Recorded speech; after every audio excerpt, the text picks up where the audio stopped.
Welcome to Contrarian Humanitarian, your blog and podcast for all things international development, analyzing global injustices and building solutions for a better world.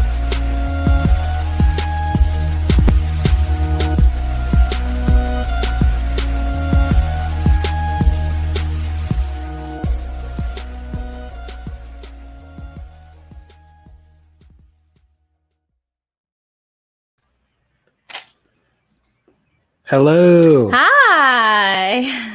Welcome to a very special episode of Contrarian Humanitarian. The 10th episode, Extravaganza. Pew, pew, pew. Applause. Sign language applause. So today we're going to be interviewing Erin. We're not going to have a special guest. Erin's going to be our special guest. Well, yeah, we are having a special guest. It's Erin. The special guest is Erin. Today's going to be like a laid back episode.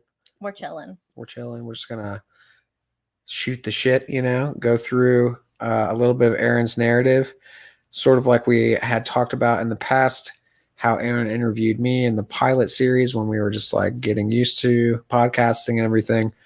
Now I'm going to interview Erin for this episode. So, you want to add anything to that? Yeah, well, I'm going to turn my phone off. Speaking of good call. Casual episodes. I'll be right back. Good call. Well, okay, so this episode, like Mikey said, we had talked about doing a sort of series with me, and we had also talked about me sharing a little bit more of my experience with the International Rescue Committee. And so we just thought that let's just do for the 10th episode, kind of combine those two things. People get to know me a little bit more, not just my experience at IRC, but my experience, who I am, where I'm coming from, as well as my professional background. And Mikey gets situated.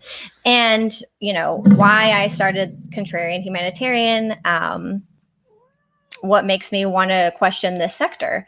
And I just feel like I want Contrarian Humanitarian to be personal and get to know our audience more and connect with people, particularly in the sector or have been affected by the sector. And in order to do that, I feel like I just needed to share a little bit about me and who I am and, again, what we're trying to do with this project a little bit more explicitly. So yeah, that's why we're doing this, just sort of low key, get to know me episode. Yeah, we're gonna do a little reminiscing, look back at what we've done. Yes. What we were thinking, why we got here, and where we're going in the future. And stay tuned to the end of the episode after we're done blabbing for a long time. Mm-hmm.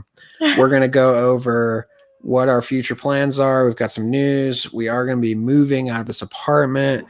Some big life changes. So, we're going to be a little out of production for a while and sort of ramping up for new 2022. Wave of Contrarian Humanitarian. Yeah, we'll have a few things here and there this year for sure. I'm sure we'll squeeze out some more episodes, but big news and big stuff on the horizon. So, yeah, we'll get into that towards the end. So stay tuned for all the exciting things. And as always, let's be YouTubers and say, please like, subscribe, and share. That's right. On our YouTube platform, Facebook, Instagram, Twitter, LinkedIn. Am I missing one? And please subscribe on our website, contrarianhumanitarian.org. We'd love to connect with you there. And as we said, we're going to be taking a little bit hiatus as we gear up for what's to come for next year. But obviously we're still keyed into this project. So become a subscriber, message us, we'll write back. We can start communicating, all that good stuff. So yeah. And thank you, Travis. Travis says, go Erin. We have a comment in the comment section. Cousin, family love. All right. Cousin. So you want to get into... So let's start from the beginning, I guess. Yeah. So who is Erin? Who is Erin and why is she here? I think that's how we started Yeah. here. Yeah. As we have asked before Exactly. about ourselves. This is an existential, deep podcast. Yes, and I think before we get started, we should open our mandarin flavored sodas. Slancha. Kroger brand, if you want to sponsor us, we're game.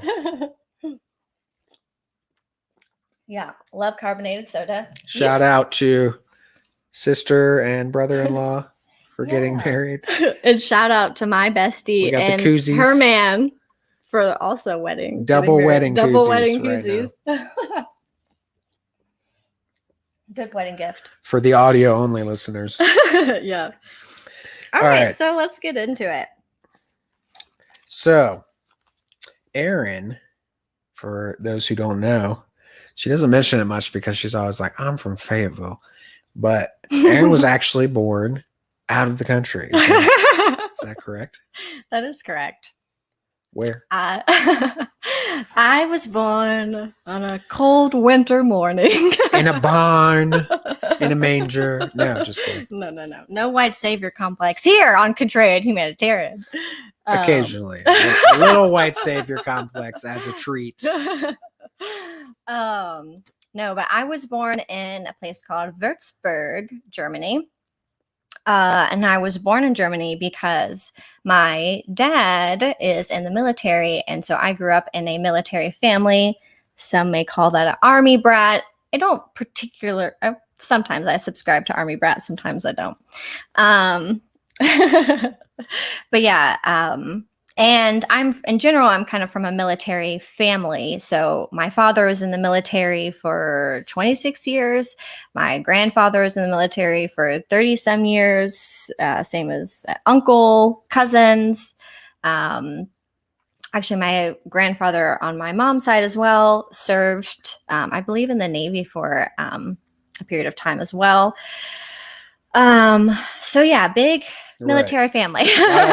Military background. So from there, move around a bit to end up in Kansas, and then Fayetteville, which is where sort of your real sort of development as a person begins, a young person. Yeah. But this, also gives some background to cultural background. If you don't know what Fayetteville is, where it is, has a certain kind of reputation. Vietnam. Yeah, I mean, I won't go too much into the reputation, but it's in North Carolina. It has a major base there, Fort Bragg. I think it's the largest military what's it called? Military setup in the United States now. Fort Bragg is. I believe so. Yeah, and it's very long standing. My grandpa trained there for World War II. And it's kind of country in some ways, but also pretty diverse. Like a lot of places in North Carolina have both of that going on. And the big military presence. And kind of conservative, as you might guess, with a lot of military stuff, not just the town, but Erin's broader family, a lot of conservative and also Southern Baptist. So this is like where Erin is growing up. Yes. You want to speak on that a little bit? Yeah. We also, from Germany, we moved to Fayetteville, and we lived there for a little bit, and then moved to Fort Leavenworth, Kansas, where I lived until I was 7. And then 7 came back to Fayetteville, North Carolina. And yeah, it's interesting because I definitely I've spent most of my consecutive years in Fayetteville. So I guess that's sort of where I consider myself to be from, quote unquote, now. But it was interesting at the time, coming into North Carolina, my mom's whole side of the family is from North Carolina. We had lived there before. So I was kind of familiar with the territory, but, I do remember people asking me when we first moved there, where was I from? And I didn't have an answer. A lot of military brats, especially the people that move around way more, because I was able to stay in Fayetteville pretty much most of my life from 7 to 18. But yeah, I remember being sort of who is this person? And even I remember people like questioning the way I spoke, which I don't even know how I spoke at 7 years old, but I remember, and people would be like, well, where are you born? Where are you born? That's where you're from. And I was like, well, I was born in Germany and I know I don't have a German accent and I don't like, that's definitely not where I'm from. So, yeah, so that's kind of how sort of Fayetteville, that was my initial meeting of Fayetteville kids and getting into Fayetteville life. And it was a really big transition for my whole family moving from Fort Leavenworth to Fayetteville, North Carolina, because Fort Leavenworth, Kansas, that we lived on a military post in Kansas. And for those of you, if you're not familiar, Fort Leavenworth, Kansas has the only military prison. So if you're in the military and you commit a crime and you have to go to prison, you go to Fort Leavenworth prison. It's a big prison. Also, Leavenworth, Kansas, the town outside of Fort Leavenworth, has a like level 5 maximum security prison. So prisons were kind of a big thing I learned from an early age, but it also really like warped my perception of crime and punishment, because Fort Leavenworth was really safe and secluded. Like as a kid, I would just run all over the place and like, you know, everybody kind of looked out for each other, knew each other. You could do whatever. And yeah, it was very, very safe. And also the prisoners, when they were close to being like leaving the prison, they worked in the community. So like they worked at a car wash. The thing I remember the most is that they worked at a delicious bakery that I loved. And I just remember walking in a cold Kansas snow and like going into this little bakery, and, you know, the smell is just unbelievable. And you can't really tell like a kid that about prisoners exactly, but you sort of knew. Anyway, it just sort of warped my perception of prison life and incarceration system and actually rehabilitating people and that kind of thing. And just being in such a safe place, I had a certain perception of life. And then we moved to Fayetteville. And if you're not familiar, you know, Fayetteville is a major like drug hub. There's the military. It's poor. It's kind of rural. A lot of violence. And when we first moved, we actually had some people that we knew die, some through murder and some through accidents, and like just like four-wheeler accidents, kind of like out in the country and stuff like that. So it was just kind of a really big shift, especially for a kid, just trying to adjust to this kind of like safe lifestyle and then moving to Fayetteville and being new. And there's just like a lot of violence. Yeah. And then you started going to school. Right. Which is probably, you know, in my series, we talk a little bit about my experience with Durham, and I think there's definitely some overlap with that. Whereas, you know, getting some real life experiences with a broad subset of, you know, society that includes elements that are struggling, elements that have violence in them, and not just living, you know, in a bubble all the time. You know, it has its cons, but it has its pros too. You learn a lot.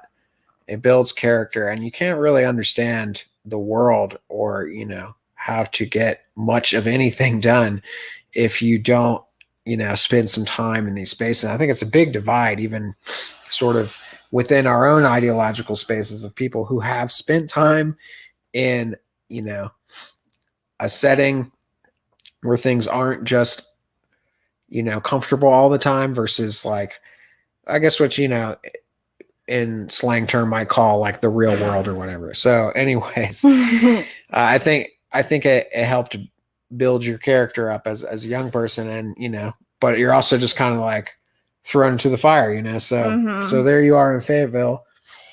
Yeah. And I mean,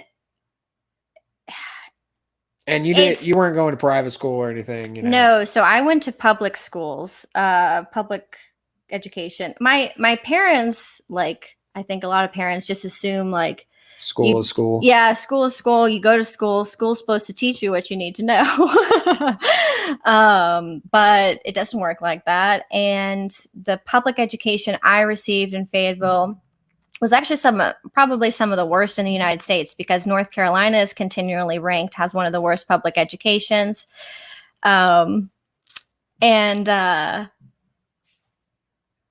Sorry, I saw a comment from my mom and got distracted. That bakery was the best. Yeah, the bakery in Leavenworth was the best, ma'am. Okay, yeah. So talking about school. So school, right. It also I kind of split elementary schools. So I had a great elementary school in Fort Leavenworth. That elementary school, shout out to Eisenhower Elementary School, because they were the bomb. We went on field trips like once a month. Like, this was an amazing school. Then we go to Fayetteville. Ain't nobody ever been on a field trip, okay? And like, just the type of learning we had, it's much more just like you sit in a classroom. I had some good teachers. We were out and about, and, but it just wasn't the same. Yeah. And also just talking about like Fayetteville in general, getting thrown into the wolves. It wasn't even that, like, when you live in a community like that, I mean, crime, death, and destruction can just like, everything. And even like, my sisters had terrible high school experiences, like just like the basic girls in high school were terrible. I mean, they threw bricks through our family windows. So like everybody was kind of hardcore in Fayetteville. Yeah. And the education, you don't want to be mean about your teachers. Like you said, you had some good teachers and whatnot. Yeah. But I mean, it wasn't good. And when it comes full circle to college and graduate school, you definitely come with a different perspective than a lot of people who are showing up having taken, all their AP classes. Oh my God. The people in college that I hated were the people that were like, oh my God, my high school was so much harder than this. Like, it's just like, shut the fuck up. I don't even know how to read and write barely. I mean, that's the damn truth. This is North Carolina education, y'all. This is the reality. This is something I honestly like still struggle with. And then when I went to Duke, I think I still had a little bit of a chip on my shoulder, because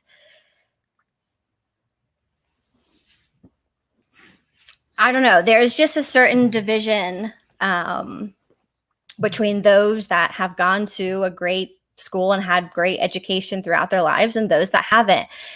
And it wasn't until I went to college, honestly, that I realized the lack of education I had in Fayetteville. And I went through a really angry phase, because there are so many amazing, beautiful people that I went to school with, I grew up with, and you worry, how is their life going to turn out because of what we didn't receive in high school or in our education, or what they didn't receive in their home life, and what there just wasn't there for us in Fayetteville. And, shout out to all the people that are still there and making that place, beautiful and vibrant and welcoming. Because that's a hard work. Yeah, so that's Fayetteville. It's interesting. Like, I practically only went to college to get out of Fayetteville. And I chose the college I went to because the guy that I was dating at the time went to that college. So I applied for that college, one college, and I got it. But my main goal was really just to get out, because it just didn't seem like there was anything for me. I felt kind of like I didn't fit in some ways. And I was just ready to try something new and get out on my own. And I'm very happy that I made that decision. But it's interesting, because all I wanted to do was get out of Fayetteville, and I hated it. And now that I'm an adult, I really appreciate being brought up in Fayetteville and being exposed to what I was exposed to. Yeah, like, we just want to mention, like, your family background with that goes deep roots in the area, rural roots. Yeah. And that even though you move away from a lot of this culture and ideology in many, many ways, you still have an understanding and a certain appreciation for particularly like agriculture and farming life and history that may be intertwined with certain conservative ideology that you no longer identify with. But you, like I said, you have an understanding and appreciation for some of these things.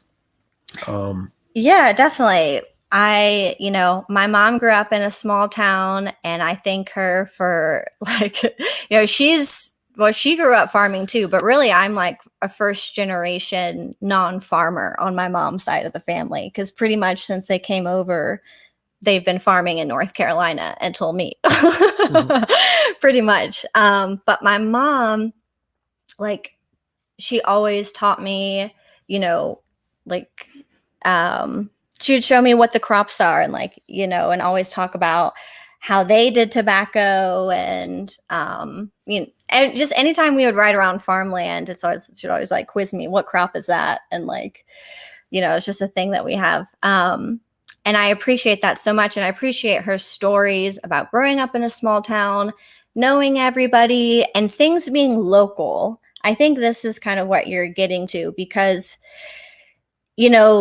buying local and stuff is so sort of hip and seems very liberal and new, whatever. But from where I was coming from, like my mom was always big into local because her family owned a local shop that, and a lot of people did, and she saw them all eventually go out of business because big box stores came in and they just pummel small towns and pummel so much of the social fabric that really binds communities together, and that's so important. So yeah, I think I was always kind of instilled with like just kind of staying local with crops. Even like we always stop on the side of the road, vegetables. We went strawberry picking every year. Yeah, just try to I think my mom wanted us to try to like connect with the land as much as possible in her own way. Yeah. I mean, this is history. This is culture. This is part of, where we live, the people we live with. And I think, it's important to understand these things and not just like put them off to the side and pretend like they don't exist. And I feel like, again, we've had some commonalities with growing up in the South. Yeah. Even though Durham was a bit different probably from Fayetteville. You triangle boy. No. There's a lot of similarities too. Yeah. No, definitely. But Durham still is in the South, and maybe it's like because of I have a little bit of Southern identity that I get defensive sometimes about this stuff. I think most people who live in the South do. There's sort of a judgment that goes around that's not really fair. Definitely, especially when you actually spend time in other places and other spaces and realize they have all of their own sort of issues and backwardness and bigotries as well. Yes, that absolutely just kind of come in a different flavor. Right. And you kind of grew up, at least for me, sort of like as a Southerner growing up in the South, I feel like I don't know, for whatever reason, I just felt like the South was the only demographic that had any like dumb stereotype attached to it, which is very unfair. And a lot of that has to do with accents. Which, excuse me. Sorry, Mikey told me not to burp into the microphone. The problem with drinking these Kroger brand carbonated drinks. Still waiting for that sponsorship. Yeah, what was I even saying? I don't even know. I don't know. Your burp threw me off. Yeah. But why don't we just like move it forward a little bit, because we're already like 25 minutes in. We're still stuck on Fayetteville. So yeah, we're going to college. All right, we're getting to college. We're getting to college. So Erin is changing. I will also just want to say one more thing about Fayetteville growing up. We said it's diverse, but I just want to point out that also, like, when we say diverse, it was primarily 50-50 black, white, other populations as well. But my middle school and high school were predominantly Black, African American. And I only say that just to provide context. And again, like, because as we talk about all of the things I learned and appreciate from Fayetteville, I don't want to keep Fayetteville poor and under-resourced, you know, and I think that becomes like, how do you hold on to the beauty that people have within themselves and they are creating their own culture? And how do you just kind of like help them sustain that while giving them the resources to go further where they want to go, and not come in and just totally shift and change everything. And, you know, just gentrify the situation. Exactly. So I just think that's a really key point. And I just want to like, again, sort of thank Fayetteville and where I grew up and how much that culture, Black Southern culture has, you know, been all around me. I've been so influenced by it. And, you know, like I grew up dancing, but the first dance style I ever learned was steppin'. If you don't know what steppin' is, you need to look it up because it's amazing. So again, just to say that like, these are the culture and rich traditions that I kind of grew up with. So, yeah. Right. And now we're going to college because I'm getting the F out of Fayetteville. Yeah. So Erin gets to college, starts questioning some of her beliefs and opening up a little bit, developing. So you joined an atheist society, right? I did. Sorry, Mom. Got on the atheist bandwagon. Yeah, so as Mikey said, I grew up Southern Baptist. My dad grew up Catholic, but my mom grew up Southern Baptist, and that's what we did. And yeah, I was pretty into that. But until what? Until getting into college, yeah. Oh, into the you were into the God stuff until college. For partly, there are parts, yes, for sure. I mean, no. Yeah. Shame in, no, this is where yeah. Just the God stuff, at least. Yeah, weird because now I would say I'm a little bit more like I went through. Yeah, I joined an atheist, agnostic, skeptics groups called AAS. Ass. We're a bunch of a-holes. As they often are. Yeah, no, but it was good for me because it's scary. Not, you know, deconverting or whatever you want to call it. And it was really nice for me to be surrounded by also people that grew up in the South with conservative religious backgrounds and decided to come out of it. Like one guy was even like a preacher's son, you know. It's always a preacher's kids, but you know. But that was just really helpful me. And we did community activity, community service. And it was kind of just try to like, we were a support group for each other, but also tried to show people that like atheists aren't scary, because I feel like back in the day, there was still this kind of like, now stigma. I don't even think people think about atheists or agnostics anymore. I don't like label like those types of it's not the labels. Hot thing anymore. Yeah. It's still, you know, it depends on what circles you're in, you know. It can still be considered a pretty serious blaspheme. And definitely coming out of a very Southern Baptist Christian tradition, atheists are like the devil. So, you know, it's good to have a support group to be like, we're not the devil, actually. We're just nice people who have are differing in our ways and our beliefs. So, and we did community service, to try to show people we weren't the devil. All right. So, but then that was really like, wasn't a huge, maybe, you know, you're starting to grow. Yeah. Erin's little flower blossom is starting to open or whatever. But, you know, it really opens up more when you start to travel. So you want to, oh boy, you've never been, you know, you mentioned you just went to college, like, I'm gonna get out of Fayetteville. And now you're just in Greensboro at college. You know, things are like a little different. You're opening up a bit, but then you decide, for what reason?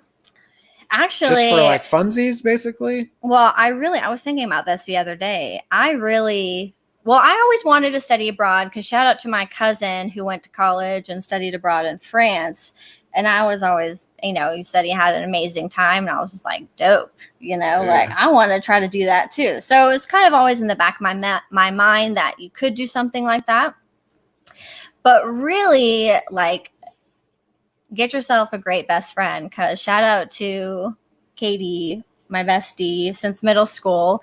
She brought up studying abroad and was like, let's study abroad.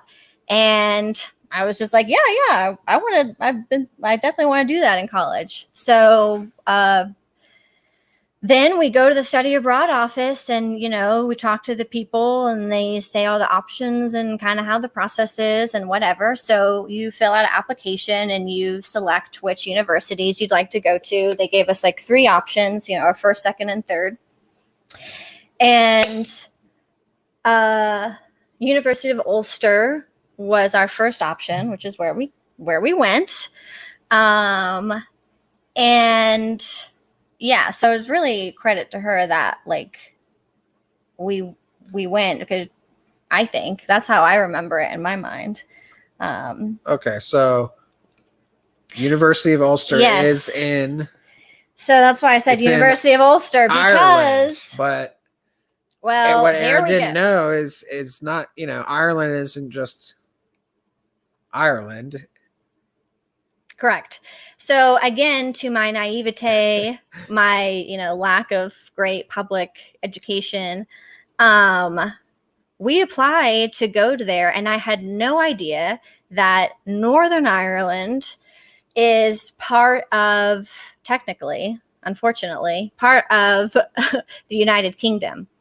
So a lot of Americans, let me just break down the names, okay, so we can get our definitions clear, because a lot of Americans don't know this. I didn't know this before I went there. Okay, first of all, you have the island of Ireland, right, which contains the Republic of Ireland, which is the green, white, orange flag. And then at the top, you have this little country called Northern Ireland. And like I said, that's technically part of the United Kingdom, because the United Kingdom's full name is the United Kingdom of Great Britain and Northern Ireland. That's its full title. So the United Kingdom is comprised of England, Wales, Scotland, and Northern Ireland.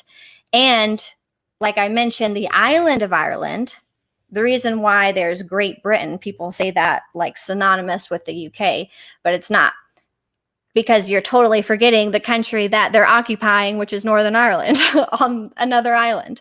So Great Britain is that isle of Scotland, Wales, and England. They're all on one island, and then Northern Ireland and the Republic of Ireland on another island. So that's the breakdown. And I thought we were just going to Ireland. Didn't know. And it's an important distinction because, well, for a very, very many reasons, but there's been a bit of conflict. Yeah, there's hundreds of years of conflict, which is why it's incredibly important to know. And so we really hit the ground running. And I was a psychology major. I mentioned I was, had an interest in prisons. I thought I wanted to do prison psychology, so it's a psych major. But for whatever reason, there was a peace and conflict research lab at the University of Ulster. And because I didn't know that there were, different countries, I was oblivious to this, to the history. I was like, okay, well, let me join the psych research lab and learn something while I'm here.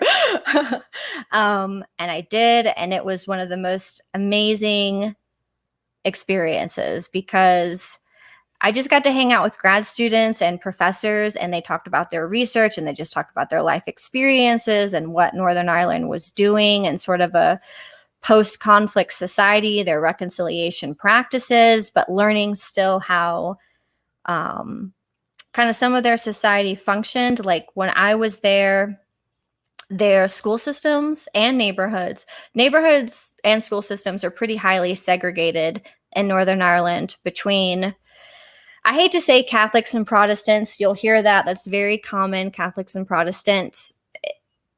They're not all devout Catholics and they're not all devout Protestants. So it's a little bit of a misnomer, but you're usually hear that's how people categorize them. But it's really people from Ireland wanting to have a united Ireland, or at least an autonomous Northern Ireland, and not be a part of the UK. And then you have what's called like a unionist. And what I was talking about more, people would classify those as like Republicans, not the type of Republicans we have in the United States. Irish Republicans. Yeah, Irish Republicans. And then you have sort of like loyalist or unionist, which support the Union, which means supporting the United Kingdom and the United Kingdom's colonization and occupation of Northern Ireland. And those people, I mean, have lived in Northern Ireland now, for a very long time, but originally came over there to this sort of historical ancestry of those people came over there to sort of colonize and take over Ireland. So those neighborhoods and schools are very segregated. And at the time, I think like only like 5% of schools were integrated. So it was really interesting because, like I said, I didn't even know any of this stuff. And they only signed their peace treaty actually in 1998. So even after apartheid, which was 94. So just very, very new. And things are still on edge there. Yes, things are Always. still on edge. In fact, the first time we tried to go to Derry, which is the only city that you have to get to by a bridge, we couldn't even go because there were like IRA bomb threats. And there's quite a few IRA bomb threats. There wasn't really a lot of like actual destruction from the IRA, but a lot of times it's just like, hey, we're here and we don't like this, and like, just kind of touting theirselves around. And I'll say that I was in a brief relationship there with a person who was a police officer, and that was an interesting experience because of his background. And a lot of people with his background don't join the police force because they see that as accepting the queen. So that was an awkward position. And he didn't necessarily believe that, but it was anyway. But like he had to check for bombs under his car every time we did anything. And so just to say that like there were some safety concerns. So that was interesting. And I wasn't expecting that. And I think Ireland and Northern Ireland doesn't get the press it deserves really for what's going on there. And when we talk about a decolonization project, I hope that we can talk about Ireland more.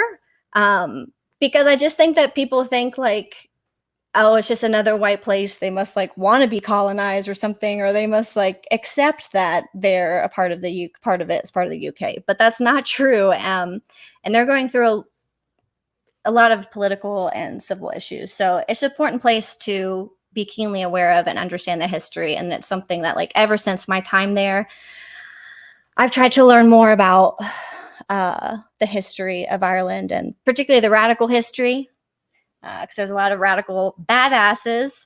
And shout out to, we just saw Black 47. If you haven't seen Black 47 movie, that's great. So, yeah. All right. So you loved Ireland. You had a great time. You were there with your friend. Yes. Formative experience, all Absolutely. These things. You come back. It's like, boom, smack in the face. Back in North Carolina. Yeah. Fayetteville. No, Greensboro. Yeah. Good old Greensboro. Yeah. Not to hate on Greensboro, but. No, honestly, shout out to UNCG. Love UNCG. Absolutely love it. If you're thinking about going to public college in North Carolina, absolutely recommend UNCG. Solid school. Yes. They really, like I said, I mean, because I think that's what universities should be. You should be able to take a kid like myself who I really didn't know how to write a paper. I mean, Mikey will tell you I still struggle with writing. It's not my strong suit. But they were able to take somebody that had very little understanding of even how to learn and really like guide me and shape me. And I learned how to study, and I learned how to kind of like be a student there. Yeah. So. But culturally, a bit of a letdown after Ireland. Absolutely. Absolutely. And I was very depressed. You're thinking, how can I get back out? Yes. But in the meantime, you decide to start volunteering. And this is a very sort of important, formative thing. Absolutely. Doing at the newcomer school. So you want to explain what that is and what you're doing? Yes. So like I mentioned, I was a psych major. That's why I did the lab in Northern Ireland. And I came back and I wanted to join another psych lab. And I had this international experience. So I kind of looked for more like something that would kind of fit that. And I found UNCG still has this lab, great lab, Camino Salvatore, with Dr. Gabby Stein. And they look at mental health symptoms in Latino adolescents in North Carolina. So I started working there, and then a grad student in another area said that he was doing research at this place, Doris Henderson Newcomer School in Greensboro.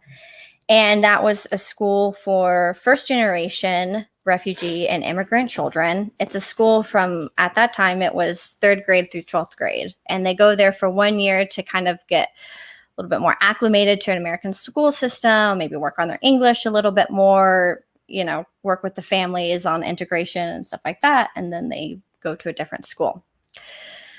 So I just called and see if I could volunteer, and they said, sure. And so I was a little volunteer assistant teacher in one of their middle school classrooms.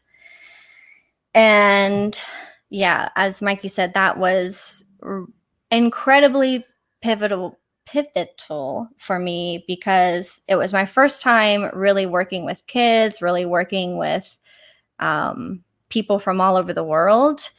And, middle school is weird enough. It doesn't matter like where you come from, just like that age is, you're just trying to move from a child to an adult in a very awkward, weird way. Mm-hmm. And they were navigating that, plus being in a completely new country and being around people from all over the globe. So they were really navigating so much, and they were just so inspiring to me. And every activity we do together, I just thought was a beautiful experience. Even all playing soccer together, all these kids from all around the world, and just getting together and having fun. And yeah, and seeing them move through the dynamics. Like there were some things between the Hispanic kids and some of the kids that were brought up Muslim, in terms of like being affectionate in public, just because there's different cultural norms of like touching and things like that. So that was really interesting to see, especially them being, like I said, middle school students, and touching is kind of a weird thing anyway. So yeah, I think about those kids all the time, and I hope that they're doing well. So, yeah. So if this was a pivotal experience for you, and then you do end up going on another trip. And how does this come about? Right. So like I said, you said, as soon as I came back from Ireland, I was like, okay, I need to study abroad again. I need to go. Also just I want to plug study abroad because, fuck like all this mission work and Peace Corps stuff. Like go somewhere just to be a sponge, just to learn, just to be a student, just to be immersed in their culture. You don't have to have any crazy plan. Like just go to be. And that's something that I'm so thankful for, and like so glad that I never went anywhere, especially to Botswana, an African country. I'm really glad that I had no like alternative motive other than just to wanting to go to an African country and live there. So yeah, I decided to go to the University of Botswana, and I picked Botswana because I wanted something very different than I was used to. And I took a History of Africa course, and the History of Africa course was essentially from like what we know of African civilization from the beginning up until the slavery period. And that was huge for me too, because I didn't know so much about, especially pre-slavery period of African history. We're just not taught. I mean, you're lucky if you get a good history of slavery in and of itself, which doesn't happen in public education. But pre-slavery, it's like, what's there before slavery, in terms of how we're grown up as Americans and especially white Americans. So that really opened up my eyes to so much. Even I remember one of the first questions our teacher asked was, is Egypt a country in Africa? Yeah. Yes, it is. But some people, even myself, I was like, wait, it is, right? But is it? Because in our discourse about Africa, we like to separate what Egypt has done from like the rest. We just we hold Egypt in such high regard, and we try to say that they're not Africans, or it's not a part of Africa. Yeah, I was just listening to that Walter Rodney book and he was talking about that, like in academia, they try to sort of like, especially then and when he was writing in the 70s and everything, try to separate it out. Absolutely. Because they want it to be more like, oh, this is Mediterranean. Or, so it's more sophisticated, right. And still keep like sub-Saharan history and culture. Northern as Africa like isn't really Africa kind of thing. Yeah. So that was a great history course. And I wanted to go to a country in Africa. So when I went to the study abroad office, the 3 options for Africa were South Africa, Ghana, and Botswana. And I totally had a misunderstanding of what South Africa was. In my head, again, I was just like, okay, there's a lot of white people there. Like, that's not what I'm trying to do. Very superficial notion of South Africa. And then Ghana, I don't think that was kind of under a different program. So it would have cost more money to do a whole semester there. So that was out. And then there was Botswana. And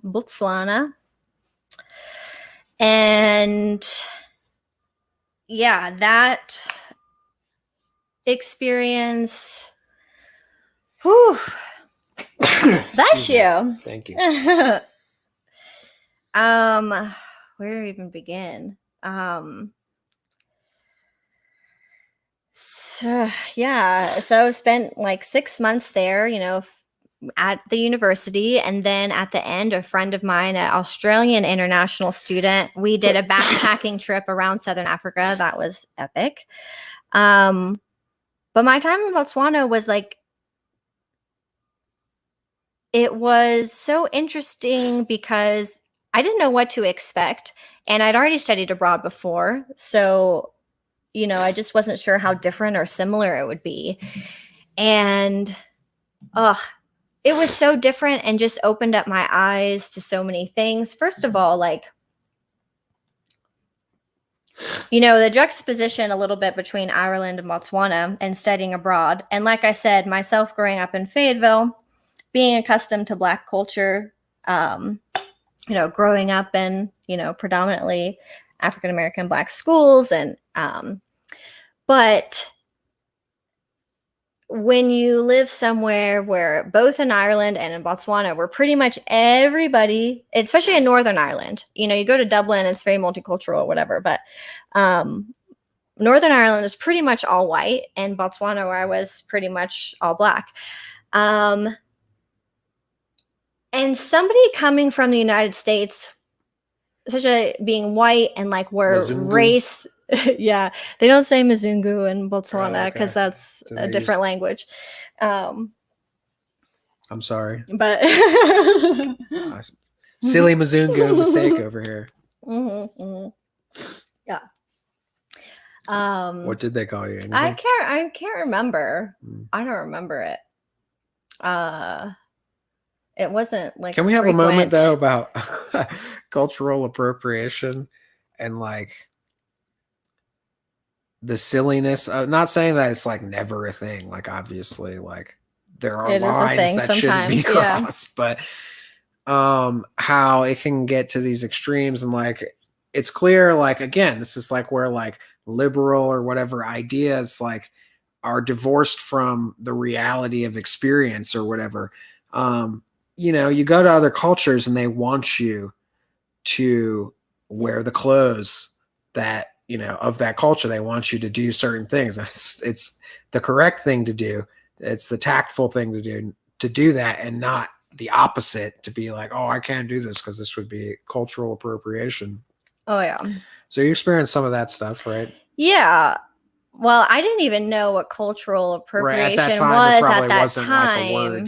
Yeah. Yeah. Or at least like in popular culture, you know? Yeah. And what you're saying is true. Like, what the University of Botswana put on a special trip for the exchange students to go to a more remote village and, you know, to see how people are living, and also learn about their legal process as well too, because, you know, they have like a kind of traditional Western court system as well, but they also very much have their tribal councils and the chief and everything, and like things, you know, depending on what the circumstances is, things are dealt on the village level before they would go to kind of the what we think of as the courts and stuff. So, but anyway, all this to say that they required us to dress more traditionally, to be respectful of the people there. And so we all went out and got like more traditional outfits and were more covered and, you know, whatever. And throughout my time there, yeah, people were definitely very like wanting you to purchase their products and wear their item, and, you know, and dude, people in Africa dress, okay? Like, let's just put out there, people really are into like fashion and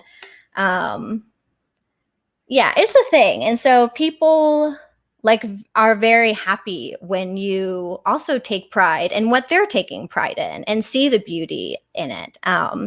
And of course, I think like a lot of African clothing is just gorgeous. I mean, the textiles are phenomenal. So yeah, I loved buying more traditional things. And even my roommate is from Botswana. Shout out to Sinwelo. She taught me how to wrap my hair. And so I would wrap my hair sometimes, because also my hair was growing out and it was really hot, and it was a great like way to control everything. So yeah. Anyway, I guess that's what that's answering your yeah. Well, I mean, I think, you know, again, it's a divorce from experience that leads people to feel certain ways about things. But, you know, I guess it's always, you have to find your own way when it comes to these things. Like there are, there are times when, you know, like when Justin Trudeau does brown face or something like that. It's like, yeah. There is absolutely cultural appropriation. I think you're bringing it up because, like, yeah, I do have African clothes and clothes from other cultures that I've purchased there, or people have given to me as a thank you or something. And like, we're going to get into working in refugee resettlement. I mean, when I was working with people from all different countries in Africa, and they would see me wearing, I mean, they knew immediately, you know, that it was an African garb. And people were always like super excited. Or if I had something from Burma on, people would love it because, or people from Burma, because especially I think when you're so like probably homesick, you're away from your culture and your community, when you see somebody appreciating your culture and again respecting it, I think it does speak volumes. You know, as long as you're not like, oh yeah, I made this you know, African looking print or whatever, and I'm gonna sell it for $1 million, that's a different thing. But I guess, you know, just to be like, I'm kind of dancing around a little bit, but just be firm with it and say, you know, it plays into, I think, both of our worldview about internationalism, and like shout out RIP Michael Brooks, one of our sort of like intellectual guides in life, who has written about cultural appropriation in general and like sort of spoken against it, and talked about cosmopolitan international socialism, that we need to be part of you know, an international left project needs to be focused on sharing cultures. Right. And we need to make sure that's a pillar of it and not shy away from it. I think we need to understand a natural evolution of culture, and in culture that includes fabrics, textiles, design, music, and these things are naturally going to migrate as humans migrate. And it's a beautiful thing to see that evolve, and all these different components from different places come into something. Mm-hmm. And the more diverse it is, I think usually like more kind of beautiful it is. So I think, yeah, sometimes people can be very dogmatic about cultural appropriation, but I think we have to be a little bit more understanding of a bigger historical context of that. Yeah. Okay. Man. All right. Cultural appropriation. So, wasn't expecting to go on that, but yeah. That's all good. Our dog is dreaming. We got dump trucks going on. Before you got into cultural appropriation, though, I was just trying to say like the juxtaposition of like someone growing up in the United States being where race is so salient, and then living in Ireland where it's predominantly all white, and then living in Botswana where it's predominantly all black. And I just really, I'm so thankful for those experiences, because when everybody is pretty much the same race, everybody has the jobs. In the United States, unfortunately, Black and brown people usually have lower wage work. And I think, and that does something to your psyche. It absolutely does something to your psyche. And when you can get out of that and you see people holding all different kinds of positions, like in Botswana, everybody had obviously there's, the president, there's the government, there's professors, there's everybody. And then, you have, of course, you're like people that clean or whatever. And the same in Ireland, it's all white people, professors, government, people cleaning, and I just really appreciated that mental shift, because I think that really made me realize like how fucked up it is here. Yeah, it is here. Yeah, absolutely. So yeah. All right, well, maybe move on from Botswana. There was that story, I don't know if you want to tell, you got chased by a angry crowd of men with sticks or whatever in Botswana. Just like a little real world check-in. Yeah. Yeah, that's true. I didn't know where you're going to go with that. There were protests at the University of Botswana when I first got there. And I had known that there actually was a student from UNCG who had went to Botswana many years before, and there was a protest, and apparently it had gotten violent supposedly, and he had to leave. And this is a story I kind of heard, but that was what was in my head. So I wasn't sure what was going to happen with the protest. And yeah, those were some scary experiences, but everything was okay. We were all okay. They were fine protests. But the first time it broke out, they have been violent before, because my roommate, Sanuelo, when the first protest broke out and everybody was like flooding kind of the university and there was all the sounds and stuff, she was like, get your stuff, let's go. And I was actually Skyping, because I had pretty much just gotten there not that long ago. I was actually Skyping with my sister, Brooke. And that was scary because I had no idea what was going to happen or going on. And I had to say goodbye to her. And I was just like, I'll call you when, I'll let you know when I can. And my roommate was like, get your passport, like, or whatever, money, let's go. Because she said that the protesters will like come and bang on the doors and forcibly like take you out of your place so that you can go and join the protest, because that's what they want, like more people in the crowd and stuff. So we got out of there, and then we went into the crowd and we realized that it was a little bit more jovial. Nobody was coming in to like forcibly remove anybody. So it was okay. So then, that was all fine. And then later, and school ended up being canceled also for 2 weeks. Like these were legit big protests. So yeah, the first few weeks, I didn't really go because they were canceled for protest. But one of the protests happened when I was in the cafeteria with some of the other Oh yeah. Erin's sister remembers it Vivid. vividly. Yeah. So you were in the cafeteria. Yeah. So I was in the cafeteria with some other international students, and all of a sudden we see probably 50 to 100 people coming. And yeah, some of them are like carrying sticks or whatever, and they're chanting. It's a different language. We don't know what's going on. And all of a sudden, everybody just, they're coming. Everybody just disperses. All the locals, the cafeteria women. In fact, it was kind of a funny story. The cafeteria women like went in the back and like locked the door.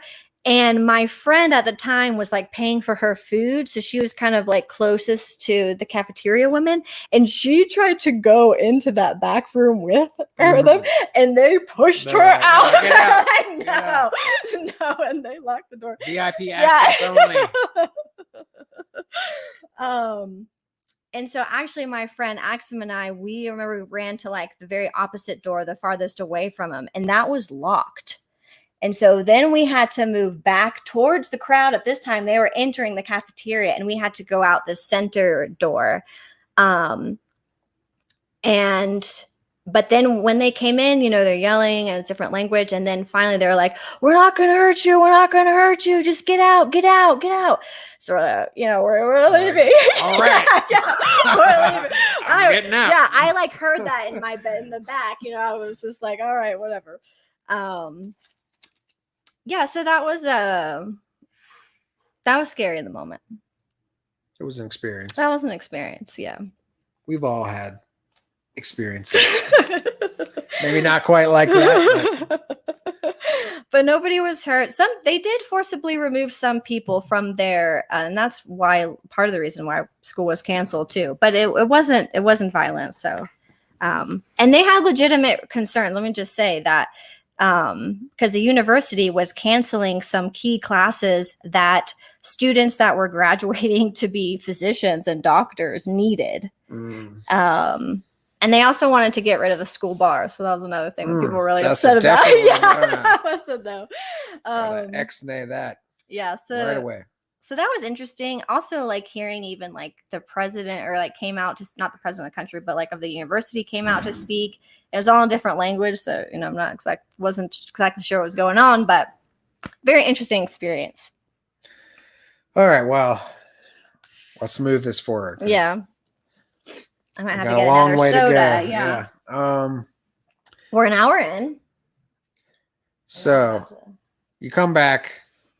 This is your last semester.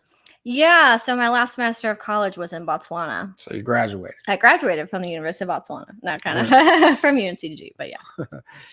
So long story short, you were a psych major. You're thinking, going to work in some kind of lab, blah, blah, blah. Yeah. Towards the end I took a biopsych class. That was essentially kind of a neuroscience type class. And I loved it. And that kind of changed really sort of cemented. I was really interested in like social psychology or social neuroscience.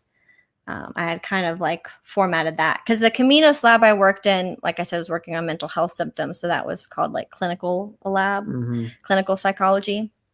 And I was more interested in like social psychology, which is essentially how people behave and act in social stimuli affecting people in social worlds. So yeah, I ended up working at the University of Alabama out of college. That was my first, and it was an internship, but I was a lab manager for a social neuroscience lab there for a new professor who was very nice to me. Shout out to Dr. Alexa Tollett. And yeah, moving from Botswana to Alabama, Tuscaloosa, Alabama, was probably one of the biggest culture shocks, juxtapositions of my life. And talk about like being depressed, when you come back from an extraordinary event, that was really hard. It was very hard for me to transition from Botswana to Alabama for a lot of professional and personal reasons. Yeah. So Alabama, you know, I don't want to be too harsh on Alabama. Erin can have a good time anywhere, and I think she definitely did some of that for sure. Yeah, I had my good times for sure. But I kind of wanted to comment on this part because I was thinking about our pilot series and how in the end I talk about secret societies and stuff. And like, I was kind of unhappy with the way I framed it. And I always want to add more, you know, I always feel like that. But one of the things I said was like, at one point in the series, it's like, well, you know, this secret society, like at UNC, where I went to this castle where I found out there was a secret society. And I said, well, you know, I learned more about it. And it's basically like a fraternity, except sort of jazzed up with some of the stuff and maybe like a little older, depending. And I just want to be clear that like a lot of people say that about, like, for instance, Skull and Bones. Oh, it's just a fraternity, you know, like, we could get into that stuff deeper, but the point being that fraternities themselves, you know, are a very serious thing. You can't just like cast off like, oh, it's just a fraternity. These things have deep, deep history and a lot of power. And in certain parts of the country, like, they straight run shit. And parts of Alabama are basically like that. I mean, you could call it a secret society, but it basically grew out of fraternity life. They have a name for it, and it's called the Machine. And you can look this up. It's like, it has a Wikipedia page. I mean, everybody knows about the Machine in Alabama. I didn't until I got there, and people would just say it's the Machine, and I'm like, what the hell are you talking about?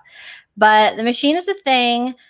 Essentially, the University of Alabama, first of all, Greek life, fraternities and sororities are huge in Alabama. I mean, you had nobody in Alabama unless you in a freaking sorority or fraternity. It's ridiculous. But that is true, what I just said, because that is the Machine, in that you go to University of Alabama, probably Auburn. I guess they let those people in. I don't know. But you join a fraternity or sorority, and you're conditioned and you start to be groomed for political office. A lot of these people that are rich, people that are in these fraternities, it's a process. Sheriffs, judges. Yes. All the community elites you're gonna be like groomed for them. This is all highly racist. Yes, by the and way. white. Extremely racist. When I went to the University of Alabama, okay, I never went to one of these parties, but I still heard about people for real doing what's called, if you haven't heard of this, it's disgusting. It's called a brown paper bag test, where they wouldn't let you into a party if you were darker than a brown paper bag. Yeah, this is a real thing. Yes. It's not just like mythology. Also, you know, there's racism is incredibly pervasive. Sexism is incredibly pervasive. Homophobia is incredibly pervasive. Like, this isn't even talking about fraternities and sororities. I'm pretty sure there was a fraternity kid that like fell off a boat and drowned and died when I was there. Because there's the Black River, I think that's what it's called, and around Tuscaloosa. And like they'll take big boats out there, like, and have parties or whatever, and people get drunk and fall off and die. And honestly, that would probably be like the best death case scenario for you in Alabama fraternity, unfortunately, because there are some serious accusations and some serious hazing that goes on. So yeah, it was crazy. Alabama, man. Yeah. And that, you know, that culture, that deep South culture, you can't understand America without understanding deep South culture. And like I said, the Machine and the way the secret society works, and like, not to discount that kind of stuff. The Klan itself is it was a secret society. You know, it's not so secret anymore, but you know, that's why they have all the silly clothes and the, you know, all the traditions and names and everything, because, you know, it was a secret society, and it ran things for a long time. And that, you know, American history is deeply rooted in this kind of stuff. It's important to understand. I also heard that you couldn't hold any office like for a school club, when you went to the University of Alabama, you couldn't hold any kind of like president, secretary, whatever, unless you were in a fraternity or a sorority. Mm. And it's crazy because, like almost every, especially the white girls, like almost every girl is in a sorority. I mean, and they all dress exactly the same. I mean, it was astonishing. And again, I thought, like, talk about the South. I was like, okay, I'm from North Carolina, I'm from Fayetteville. I can move to Alabama. It's and a thing.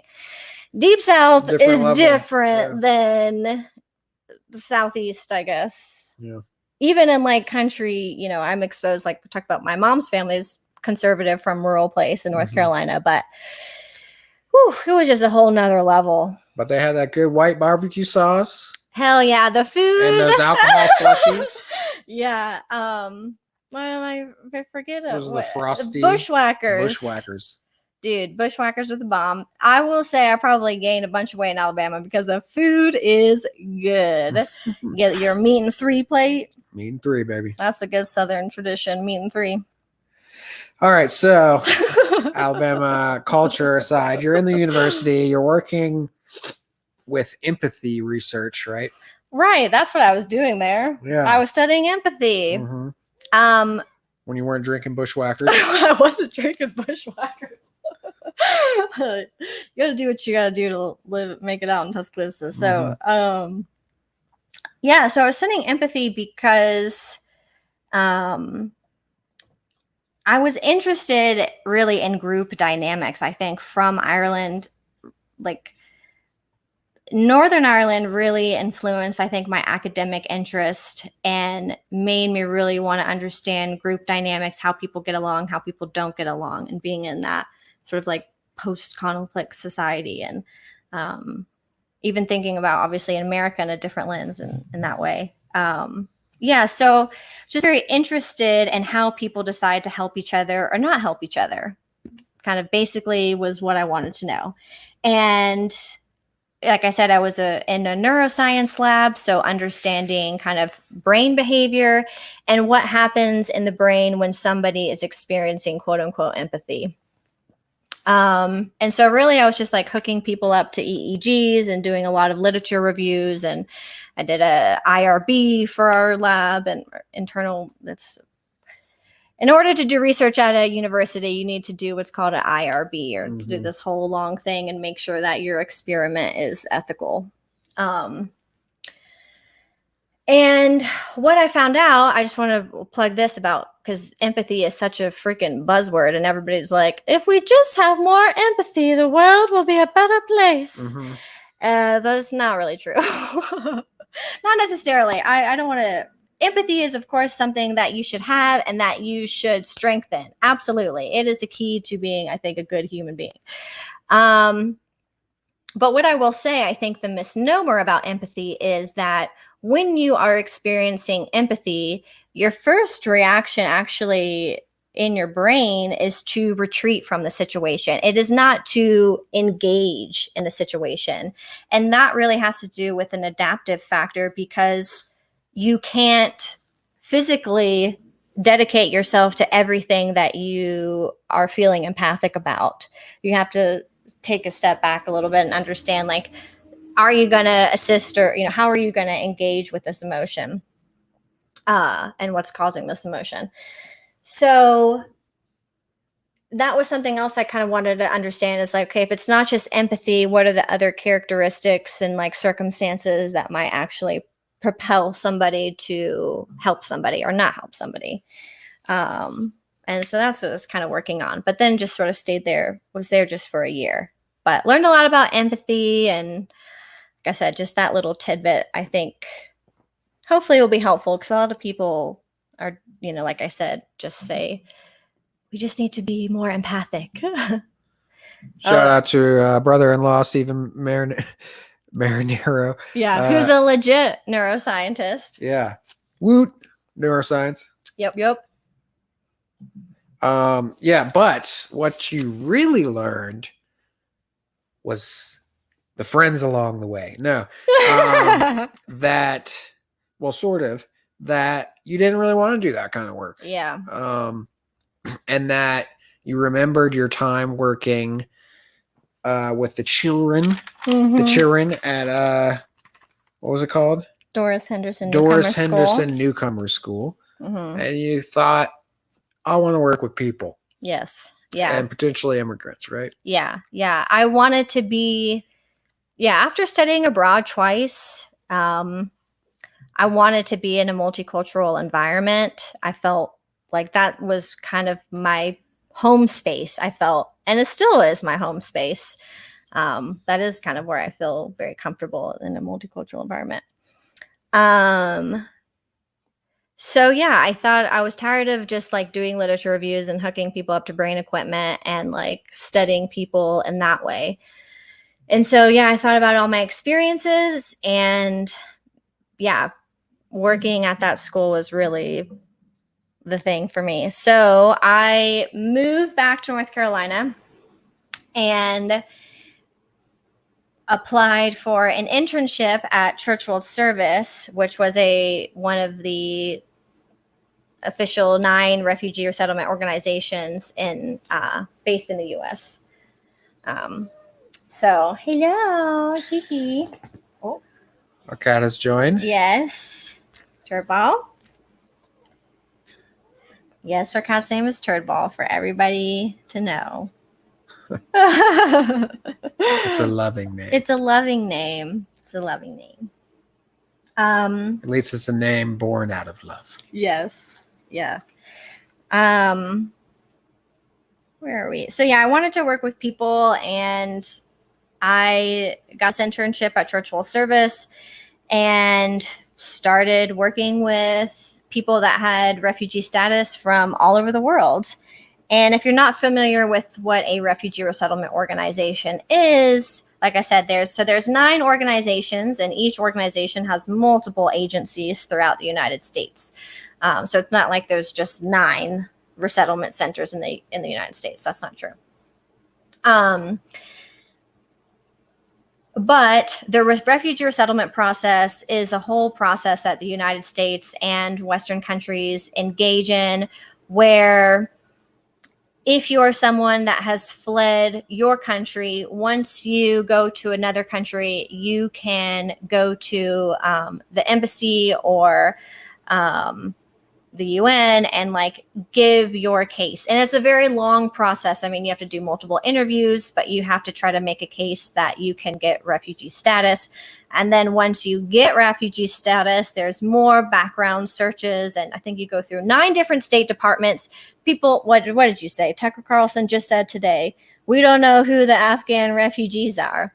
That's not true. There is a metric crap ton of investigation and background screening that goes into who's who. And so again, this is this whole process. But then once that's all figured out, the 9 organizations divvy up which refugee is going to go where in the United States anyway. And then they're put on a plane, which they have to pay that ticket back. Just side note, not many people know about that. They have to pay their ticket back. But then they come to a resettlement agency and we pick them up at the airport. And, there's obviously like, you have to secure their transportation and everything and, get everything right on your end. And then you pick them up from the airport. And typically resettlement organizations work with refugees from the time they arrive up until about 5 years. The standard government contract is just for a period of 90 days, which is crazy. But once you go through that 90-day process, the resettlement organization and the state that you're resettled in both have services that you can go into and receive support for ongoing assistance for housing and employment and things like that. So that's resettlement organizations. That is the technical side of resettlement and what Erin was getting into. But the work itself, like, this kind of changed your life. I mean, you settled into this. Absolutely. You met a lot of people, shared a lot of human experiences, and decided this is where you want to be. Yeah, like I said, this was definitely cemented that like this is my home space, kind of being around people from all different backgrounds. And yeah, I worked at CWS for 4 years before deciding to go to graduate school. And in that time, I worked with like hundreds of individuals, and primarily assisting them with employment services. So when you come to the United States, you get essentially $975 to start your life. It's not a lot of money. And also the resettlement agency gets that money to spend on your behalf. And then like what's ever left over, if there is anything left over, which usually there's not at 90 days, then you get that. So getting employed when you're a refugee is of the utmost importance, because you got to start becoming American, and time is money, baby. You got to get on that grind. And so, yeah, I worked in Durham and really became a professional because I was very young. I started at 23, and this was like I said, Alabama was an internship, but this time was like, I'm getting paid. This is my job. I'm learning all these things and trying to just understand even what I'm doing. And I grew up in a lot of ways, professionally, but also with the people that I worked with, or, that were clients, quote unquote, working with them in very vulnerable situations, being new, not really a lot of assistance, definitely no real financial assistance, having to do it all yourself. You need to get the job. You need to learn English. And it's a very difficult, stressful, emotional time for people. And, they don't know me from anybody. And to get a relationship established and to work with people and go on, help kind of like coach them through certain interviews and applications. And I mean, it changed me, because I got to see so much in that time, what life is like for people that have like absolutely nothing in the United States, and how we treat people coming in, and what we do or don't provide for them. And it gave me an understanding too about, and I've said this before, but just about people, about humanity. Because one of the questions people would often ask me is like, what are refugees like? And refugees are like people. To answer the question, sometimes they're amazing, sometimes they're assholes, sometimes, because it's just whatever you are too. And there are people that have struggled and are continuing to struggle and trying to like make the best of what they got, and that is so inspiring to be around. And getting to share those vulnerable moments with people. I mean, I remember like going on a job interview with a woman who was an older woman from Somalia, and she did the interview by herself, but when she came out, I could tell that she was upset because she probably didn't do as well as she wanted to do. I just remember her just saying like, school, Al-Shabaab, finish. Like, she didn't really go to school. She didn't have education. And so where she was starting at was very hard, and like I said, these are very hard positions. And just being a young person with so much privilege, just like being there as much as possible with them, just profoundly changed my life. And is really the reason why, I want to do Contrarian. I wasn't expecting that, but I feel like I've just been given so much wealth and the love and blessings that have been bestowed on me from the people I've met around the world and like been in these situations with, that I feel like I just have to try to like spread that love and give it to other people who are in similar situations. And just, I know that maybe that sounds like, I don't know, that's cheesy, but I just feel fortunate to have had these life experiences and, you know, been taught so much about the world and through other people's experiences that like, I feel like I kind of owe it to them, you know, to validate their experiences and the atrocities all around the world. Yeah. I need a sip of water.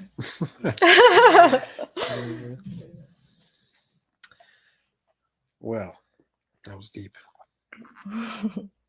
Dropping bombs over here. Well, you had other experiences as well on top of that. You kept traveling. You went to Thailand and Burma. Yes. Yeah. Shout out to my friend Diana, who I worked with. And we went on an amazing experience. Again, it was just so fortunate. My friend Diana, we worked at CWS together, and she also was a refugee from Burma. And we went with two of our other colleagues because I think she had just gotten her citizenship, so she wanted to go back. So we went for 2 weeks and really we did like some nights in Bangkok, but then most of it was just along the border, the Thai-Burma border, and specifically around Mela camp, which is the largest camp on the border. And so we got to go to that camp and, you know, meet her friends and family, and also just meet like the community around there, because most of the people that are like around there are refugees or, you know, just working, you know, because a lot of the activity to work with refugees from Burma in Thailand is actually illegal. And they know it, obviously it goes on, and, you know, but they have to find these interesting workarounds. And so actually we went to a school even that was like an illegal school for refugees. But yeah, that was an amazing, that was the first time I ever saw a refugee camp and had been anywhere in Asia. And it was just so important for me to see where people that I was working with, where they actually came from. Because, you know, you hear so many stories about like, you know, and I worked in employment, so people would talk about their jobs, so I had to understand their job history to try to find them, you know, a job in the US. And then actually like seeing people doing those jobs in there just, you know, I don't know, just gave me so much more context and kind of appreciation where people are coming from and their culture and all of that. Food. Yeah, it's great. And then you went on a couple other trips. Also, yeah, that was in 2015. Then in the fall of 2015, which was the height of the European migration crisis, that's what it was called. I went to Austria it just happened. We weren't even going there. It had nothing to do with it was just the timing kind of coincided with the height of the people migrating to Europe. But we were going there. We went to, it's called like Resettlement Support Services. It's like one of the places where, it doesn't matter. It's just one of the places overseas where they also do processing and start the background checks and stuff for refugees to then go to the United States. So we went there, but then we also ended up going and exploring all these other organizations and meeting other officials who are working in what was going on in Austria, and learning about kind of the legality of what was happening as well. And we did some volunteer work in the train stations and stuff, because that was really interesting just being there again, because people were everywhere on the move. And, you know, going to the train stations was so incredible, because you just saw people, and I had to do like a little writing, and I wrote about this for CWS, but just seeing people in real time on the move Like you hear about migrations and history and stuff, but actually witnessing it in modern times was, yeah, a very interesting experience. And, you know, people asking you like, how do you get to Germany? How do you get to England? Or like where, and they're all on their phones and coordinating with each other. And yeah, it's kind of crazy. And you went on another trip. Yeah. And then 2016 is sort of a similar thing. One of my besties at work, originally from DRC, and tune in. What was our 8th episode, our DRC episode? I think it was the 7th. Democratic Republic of Congo. Yes. So also plug that episode. That episode's great. So Sony, who's in that episode, we went to Eastern Africa together. And again, like seeing his friends and family and also seeing refugee camps. We went to Kenya, Rwanda, and Uganda. And then like, yeah, we did a little trip up to the DRC border in Rwanda. And that experience,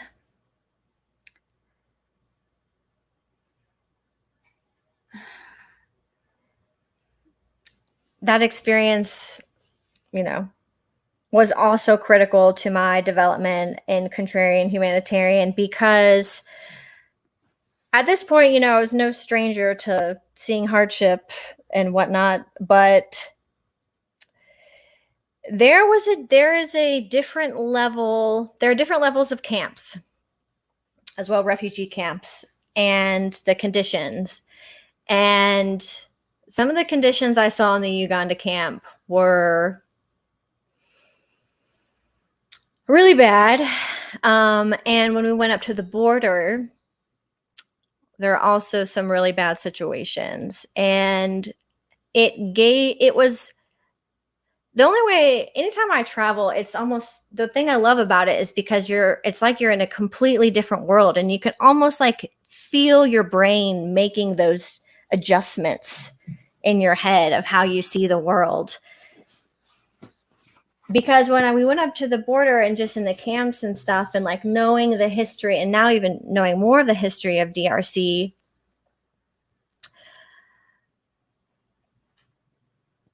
the struggle is real. And I realized what it looks like to be pretty much totally abandoned.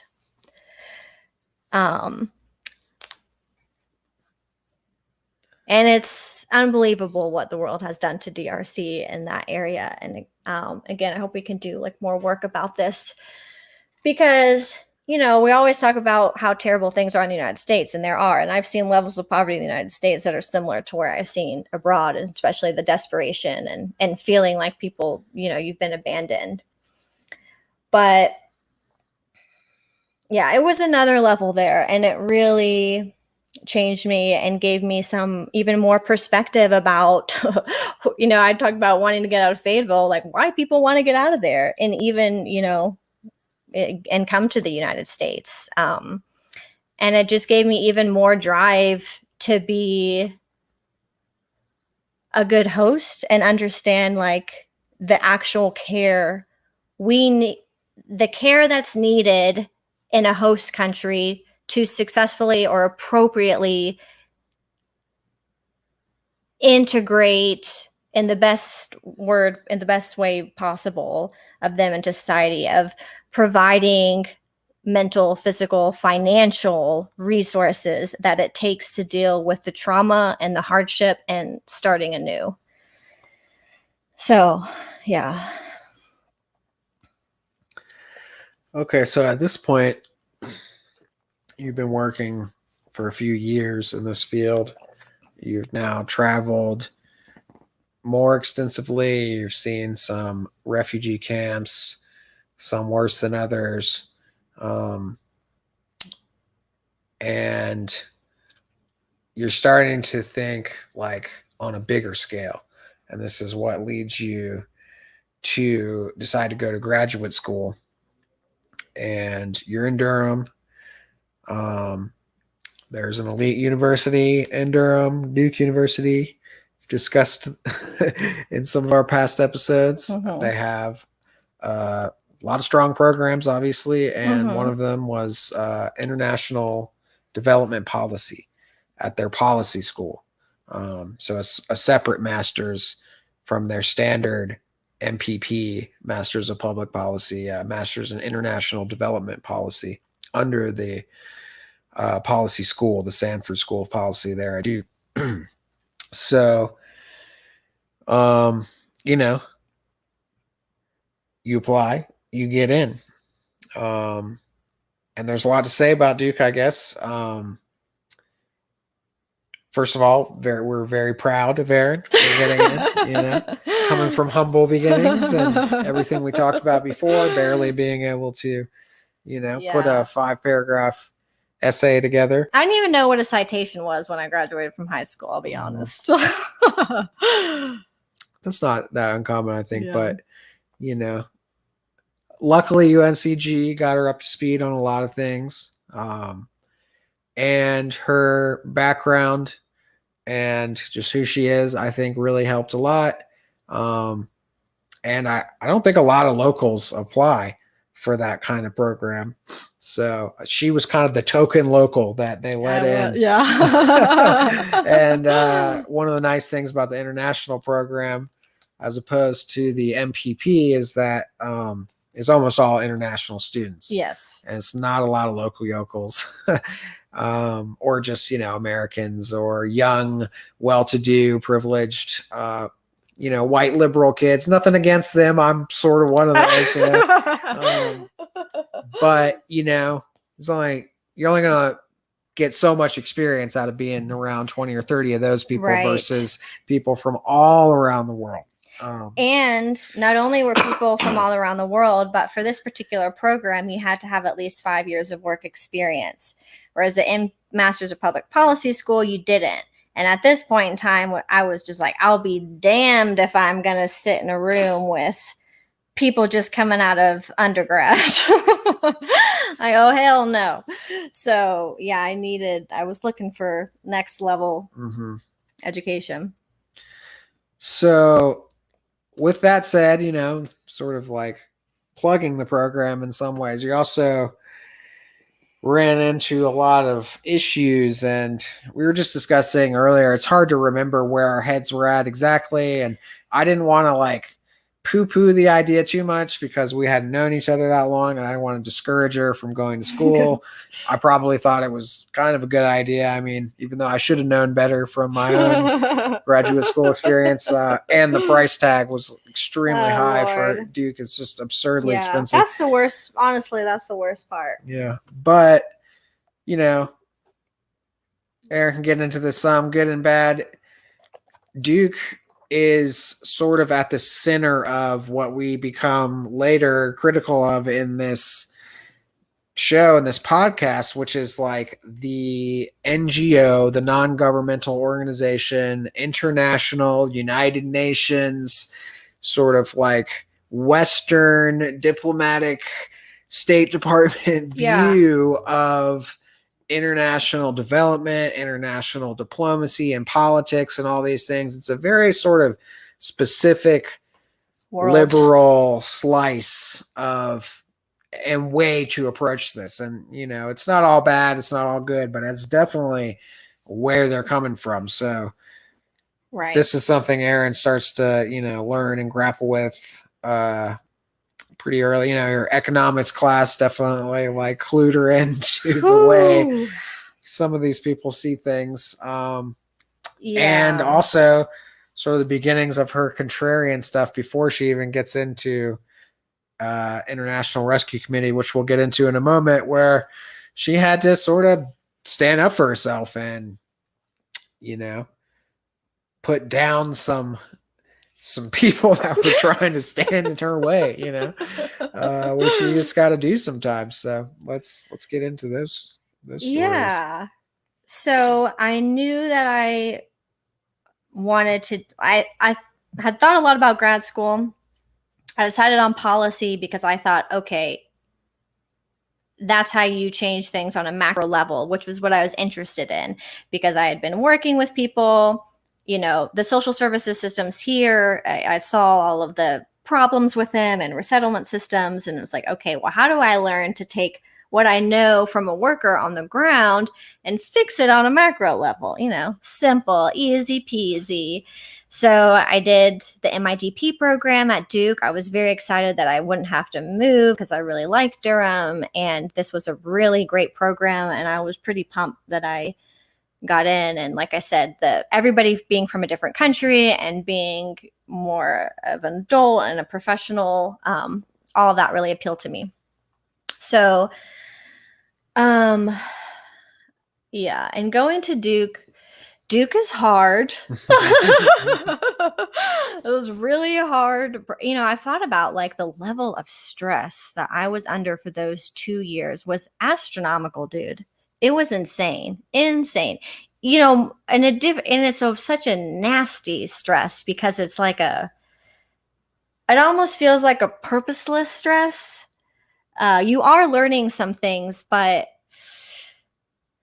you're kind of in a world that they are trying to force you to be in. And if you don't necessarily subscribe to that worldview, it's very hard to, like, you know, feel the whip every day of them trying to get you in there. So was hard work. But I think, you know, I got some good skills out of it. And as Mikey was saying, yes, what I learned, like I said, I wanted to change things on a macro level.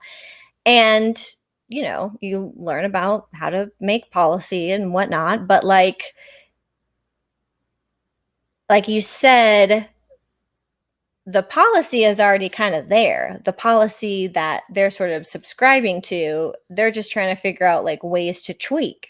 Mm-hmm. And what I was becoming frustrated with, and I didn't realize it because I didn't really have the words, but it just felt like all of these problems that we're talking about have solutions, but we're not talking about that solution. And I wasn't exactly sure what those solutions were, but things just didn't seem to line up. And I felt like I existed in this world where, like, I couldn't articulate it, but I wasn't vibing with a lot of what I was hearing and learning about. But because it was new to me and I was just learning it. Yeah, I didn't have the vocabulary to kind of say, like, I think things should be like this or what, you know. I was like a little baby. I was learning these things. But what I kept kind of coming back to too is that, like, our resources are in overabundance. We have a huge amount of resources, but there's incredible levels of disparity, you know, with poverty, infrastructure, you know, with climate. And I was just like, why do we have these large international systems that are supposed to, like, equally distribute? Be just fixing these things, but like things are just getting worse. And, you know, and I was allowed to, like, start to be a little bit more contrarian there because there were some professors that kind of allowed me to do that, but within a framework. And yeah, as Mikey said, I had some issues with my master's project where I had gotten approval for this awesome thing I really wanted to do. And I was working with the state refugee office of North Carolina, and they were really excited about it. And I had put in this work for this, like, government proposal of this thing we wanted to do. And then it eventually got squashed and they were like, no, you can't do this awesome thing that I don't even want to get into. But, and so then I just had to do, like, a more standard master's project and whatever. I wasn't very happy about it. And towards the end of my time at Duke, I did start to realize that my worldview was quite different. And in terms of the master's project, that really came to a headbutting with my advisor, because oftentimes if you go to grad school, your master's project, people will try to make it like it's the most important thing of your life, like it's your God's gift to the world. But It's not usually because you're stressed and you don't have a lot of time And no one's gonna read it and no anyways. one's going to read it. Besides your advisor and your team that you have, your, master's project team. But, so yeah, I, didn't want to stress as much about it as everybody was doing. And, it came a time where I had to change advisors at the last second because of this kind of seeing things differently. And that was really my first, I think, like hardcore kind of like contrarian humanitarian moment, because when you're in a master's program and, you're in close quarters with all those people, and when you just decide to say like, sorry, I don't want to work with you anymore, I'm going to work with somebody else, that takes some cojones to do. And I was really proud of myself for doing it, because it was one of those things where like I felt like a line had been crossed with me and how I wanted to be treated.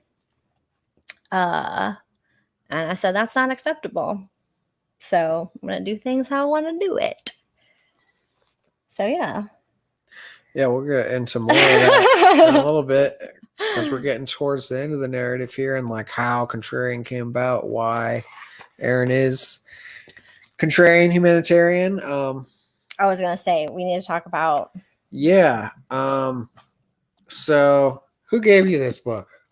I bought it. You didn't buy this book. I did buy it. I don't know why I did. Are you crazy? You're sure? That is my book. What are you talking? I literally purchased this from like a used thing. I'm not kidding you. It's from Goodreads or whatever. That's Goodreads. Yeah. Let me see this thing. Thrift books? Yeah, or thrift books. See? Mikey didn't have this book. He might have mentioned it, but he's reading it now for the first time. He's never read it. But anyway. I read some of it. So like I said, I felt like I was trying to like find my voice in grad school and kind of understanding. The book is, yes, by the way, How Europe Underdeveloped Africa by Walter Rodney. And it is probably my favorite book of all time, because it really answered all of these questions that I had in grad school. So if you haven't read How Europe Underdeveloped Africa by Walter Rodney, please read it. It is a foundational book for me. Told you. Oh my, Stephen, shut your mouth. You just... Stephen said he saw me buy the book. Totally not true. I know I purchased that. Anyways, yes. So I started reading this book towards the end of my grad school, and it really put into perspective and like cemented these, because grad school or international development policy, like Mikey was saying, is very, and a lot of these international development programs are very mired in the the UN, the World Bank, the IMF, like these big institutions that came out of World War II. And that's where what they teach you. And kind of that's where grad school started for me, is like at World War II, even though development, whatever that means, clearly would have started before World War II. And so How Europe Underdeveloped Africa, Walter Rodney's research, he just goes line by line and does amazing archival historical research to show the essential financial exploitation in various ways of how Europe took over parts of Africa, exploited their labor and their resources, extracted it, and left them with nothing. And even how they try to spin it as well in their propaganda, which is something, again, we talk about with Contrarian, and what really propelled me to quit IRC is seeing that Hippocratic rhetoric.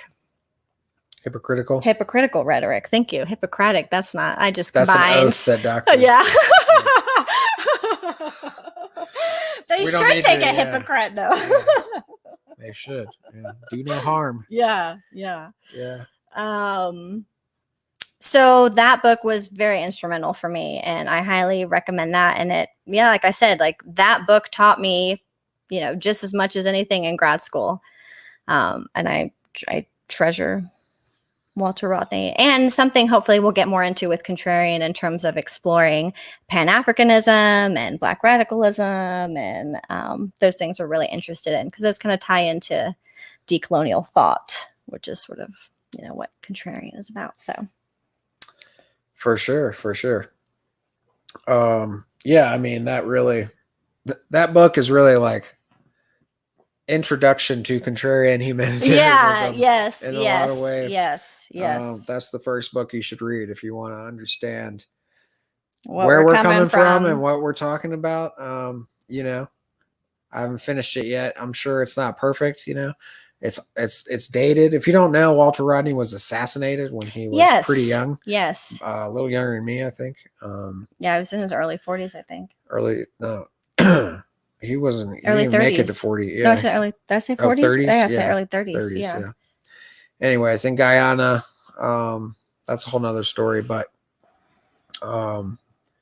it's up there with Wretched of the Earth by Frantz Fanon in terms of, books that sort of address fundamental these subjects.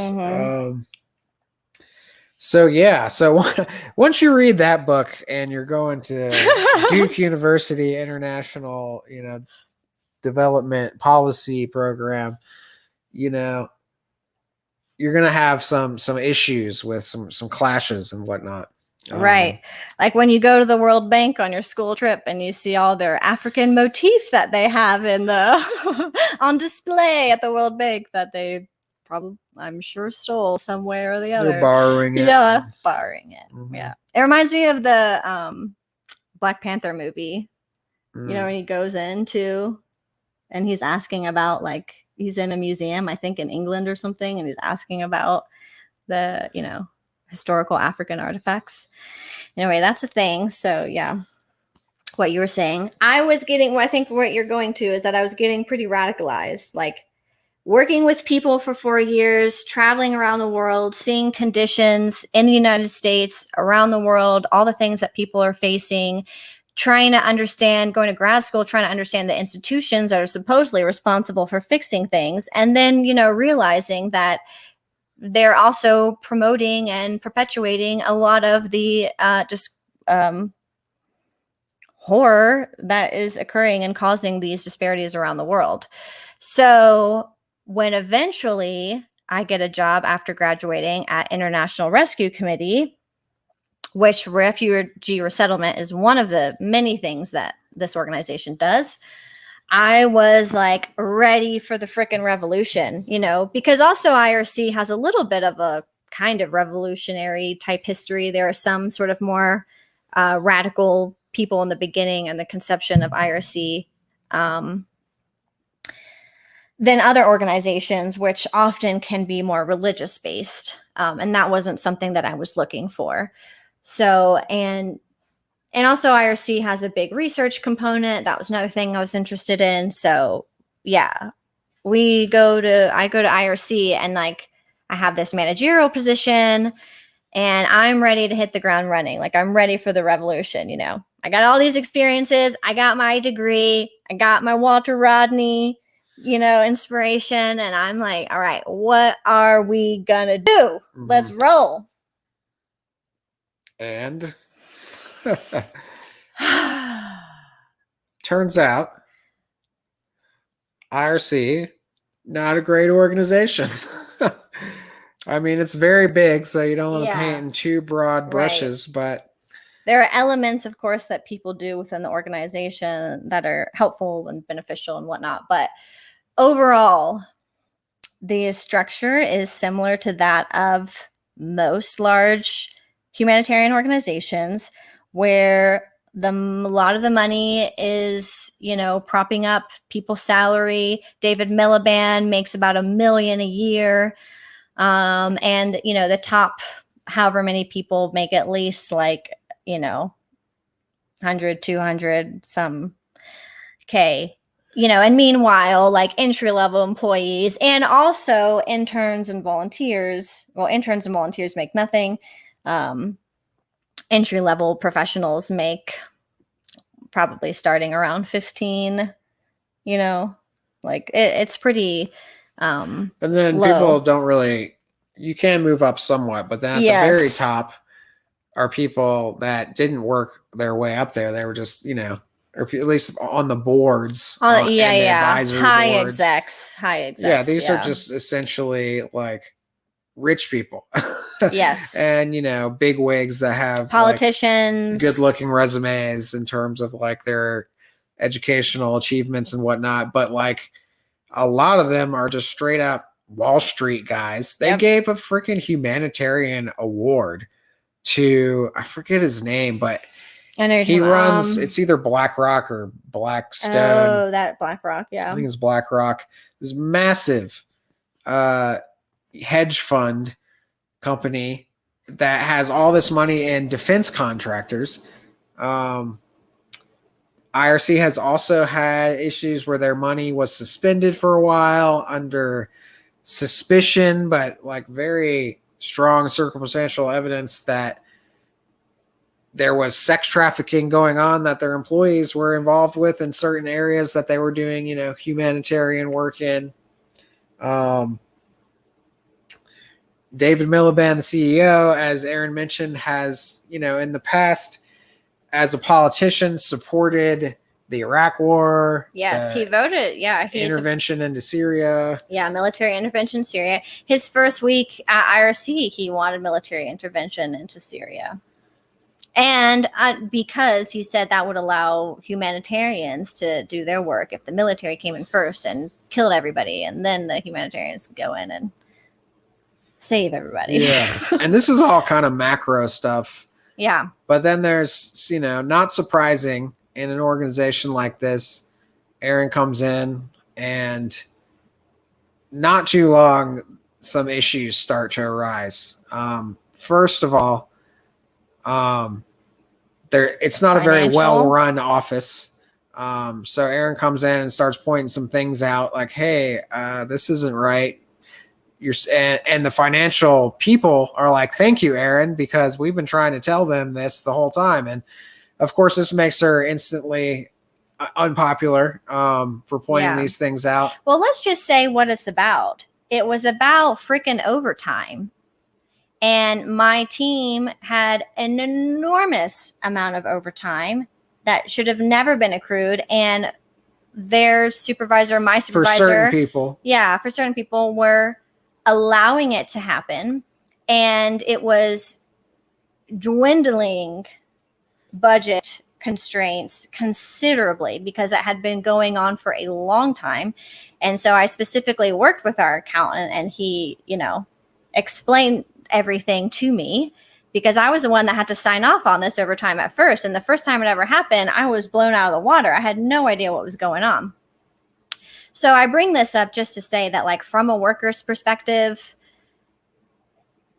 well, later on, recently, if you haven't seen, The Guardian put out a piece about the IRC facing backlash for sort of white supremacist ideas. And I think that this is, in terms of overtime and working your employees to death, this is one of them. Or just making them feel like everything they're doing is that important that they need to keep going and keep going and keep going when what is actually being accomplished, you know? Yeah. So that was a huge thing. So, you know, people didn't like that. Yeah. But at first things, you know, they were still treating her pretty well. And yeah, they started jumping off a lot of administrative work on her or whatever. That was later. Well, even early though, that, you know, and this is the stuff that later they said you didn't do a good job with. But it was a complete. Oh, Siri is listening to us right now. Listening. Shut up, Siri. Yeah, you know, she comes in and their paperwork is backed up, and Erin has to fix a lot of this stuff. And then, like, later they're like, "Oh, you didn't fix it well enough," even though she was like really like plugging all the leaks in their ship. But anyways, then, like, this is just the first few months, whatever. New job. Erin's trying to, you know, stiff up her lip, mustn't grumble, trying to be good, you know, working extra hours, making it happen, whatever.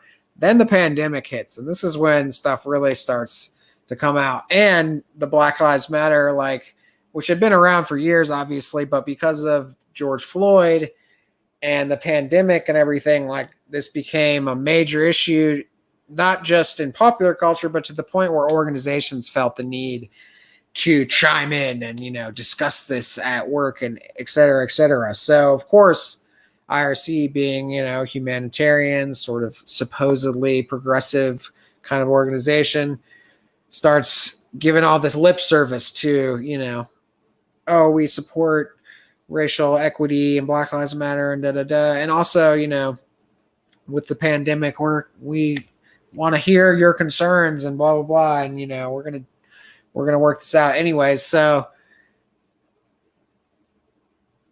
this is all just like essentially, unsurprisingly, like hollow rhetoric. And this becomes very clear very quickly in a lot of different ways. Well, first, also, our third episode, we interview Portia Washington, who I worked with at IRC. Amazing woman. Please check out that episode. That happened before COVID. She was fired. The only, African American woman in the office.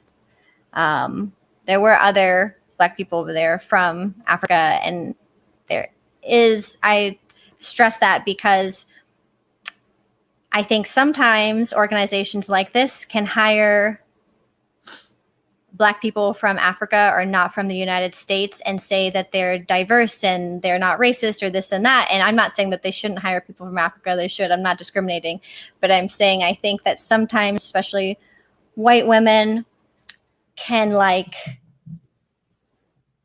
from America in these high positions may bypass Black women from America because of their own cultural and, misunderstandings and stereotypes they have. And so typically there's not a lot of Black people from the United States in these types of positions. And that's something Portia and I kind of talked about. And she was fired. So that happened first and foremost. And the only reason I wasn't getting as much harassment in the beginning as I did later is because Portia was the one that was getting it. Bearing the brunt of it. Yeah. And then basically after Portia was gone, Erin's direct manager just started essentially, and I used to hesitate to use this word a little bit, but this is what it was. She was harassing Erin, not in like a sexual way or whatever, but just like on a personal level, and workplace level. And what was nice about this Guardian article coming out later is a little bit of vindication and feeling like, okay, I was gaslighted, because that's exactly what happened. And that's what's in the article specifically, is like this organization has been like en masse systematically harassing and gaslighting its employees. And that is exactly what happened to Erin. I mean, it was just relentless.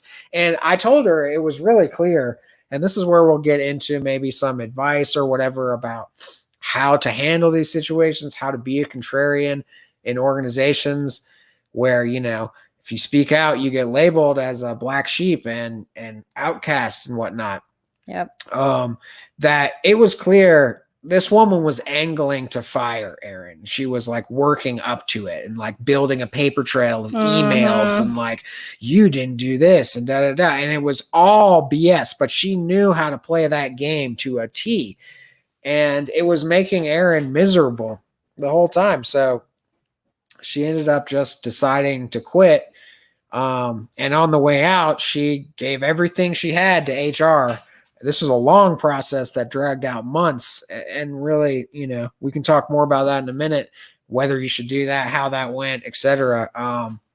But that went on months, and then nothing really came of that. And then finally this article came out, and now Erin is going to be IRC has hired a law firm to do an independent, quote unquote, internal investigation in regards to all these employee accusations about harassment, gaslighting, and a white supremacist culture. So this law firm is, interviewing people about their experiences, and Erin's going to talk to them. We'll see what comes of that. That's just around the corner, right? Like this week. Yeah, that's actually tomorrow. Yeah. So that's exciting. Not really. It's not fun to like have to go through your harassment story. But yes. And again, like, you know, we're going to go on a little bit of a hiatus with Contrarian, but please feel free to like still reach out to us, subscribe. And, you know, if you're going through anything like this, please don't hesitate to reach out to me. I'd love to talk with you because it's a very difficult situation. And like Mikey was getting to, I did the whole HR process. You know, I tried to raise as many flags as possible, even talking to other people in the office. And it really didn't take me anywhere. It kind of got me more frustrated, and I just felt like I was being fed more lies, like they really care about my story and this and that, and they're doing what they can. And an investigation happened into the office, but the person that was doing the harassment was not fired, which I believe that should, like, I'm not here like fire this person, fire. I don't really want to get into like the cancel culture or anything like that. But when you have had run through at least 4 or 5 other employees. I was the third person in my position that had been Plus essentially Portia, plus Portia, who's in different, like, you know, kind of along the same position as me. Yeah. So 2 people before me, plus Portia, and then me going through the same style of harassment. And so once I started to kind of say a little bit why I was leaving, then I was actually contacted by the person before me. They reached out to me and we shared our stories, and they were crazy similar. Crazy. The style of harassment was the exact same. And then she told me about the person before her. And so then I talked to that person, and it was, again, atrociously similar harassment story situation. So this person that had been harassing all of us, I mean, they've been going through a series of employees, and I decided to quit on my own, but the other 2 people were essentially forced out. And Portia was also forced out, fired her on the spot. And yeah, so the whole HR investigation and nothing happened with that. I was like, you know, I was on our final conversation, I was very upset, and I told him point blank that I didn't think that they were essentially doing their job or kind of serving the employees, because here we are multiple times sharing our story about all of this, and nothing is, you know, no justice is served. And I think if you decide to go the HR route, just be prepared that justice will not be served. So, you know, if you want to do your due diligence like I did, and for it to be on record, I don't think it's a bad idea. I think it should be noted, but just know that like HR is essentially there to protect the organization and not to help the employees. Yes. Anybody says differently is, in my experience, I mean, maybe there's some good HR systems out there, but in my experience, HR protects the company to the utmost, and they just disguise themselves. It's like, and it's so disgusting too, because I'm talking about being harassed and everything, and they're like, oh, you know, tell me your story, blah, blah. And then, oh, we're not going to do anything about it. Yeah. Yeah. And that personal story is, you know, crosses over with the larger systemic issue with organizations like that. And getting back to pandemic and Black Lives Matter and this sort of hollow rhetoric of like, you know, we could get into the details of like, hey, like, why don't you support, for instance, universal healthcare? Or why don't you speak out against interventions? Like, instead of just like standing by while we destroy Afghanistan for 20 years and we have to deal with the humanitarian side of that, actually saying we shouldn't be in Afghanistan. We should have never gone in the way we did, and this is bad.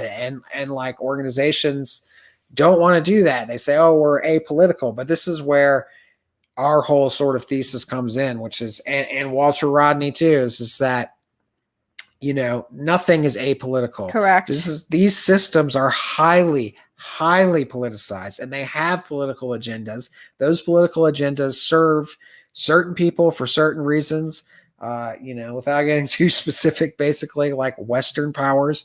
And they're meant to operate the way that they're operating. It's not they're not failing. They are succeeding at exactly what do you ever see they're supposed to do, which Right. is keep things the way they are, and that the systems that we operate under are a dead end. They are a road to nowhere. And that is the bottom line, I think, of where we're coming from in our point of view. And you get into how to deal with that, that's a whole nother thing. That's that's is kind of very what we're complex. trying to That's what we're trying to work on here. figure out. Yeah. There's no easy answer, but the first step, I think, begins with this recognition that this is a dead end and there's no way out of it, Yeah.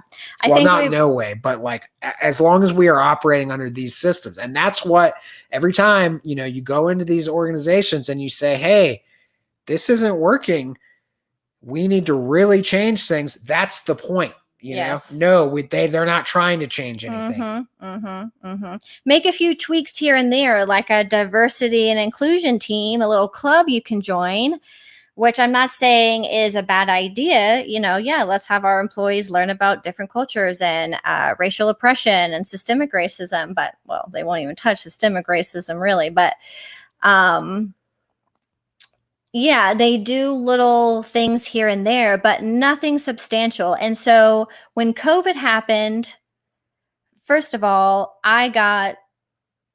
one time my boss just asked me if I was doing okay or how I felt about COVID when it was first coming on. And Mikey has severe respiratory issues. And because it was a respiratory, infection, we were both very worried in the beginning. And I just said, yes, I'm very concerned. It's a global pandemic. That's all I said. I was like, yes, I'm concerned. And from that, I was like given more administration duty and less responsibility over my team because of that. And just that also, more paperwork, yeah, more basically. paperwork. Just shut up, Erin, and do more paperwork. And that was kind of the first. Talk about like white supremacy, like that totally falls into that category of, her demoting people or taking away some responsibilities because they expressed a concern when you point blank asked them, an emotional concern. Anyways, that happened, Also, IRC refused to pay its employees hazard pay for working during the pandemic, and people that had to work directly with clients still and take them to the hospital, they were refused hazard pay.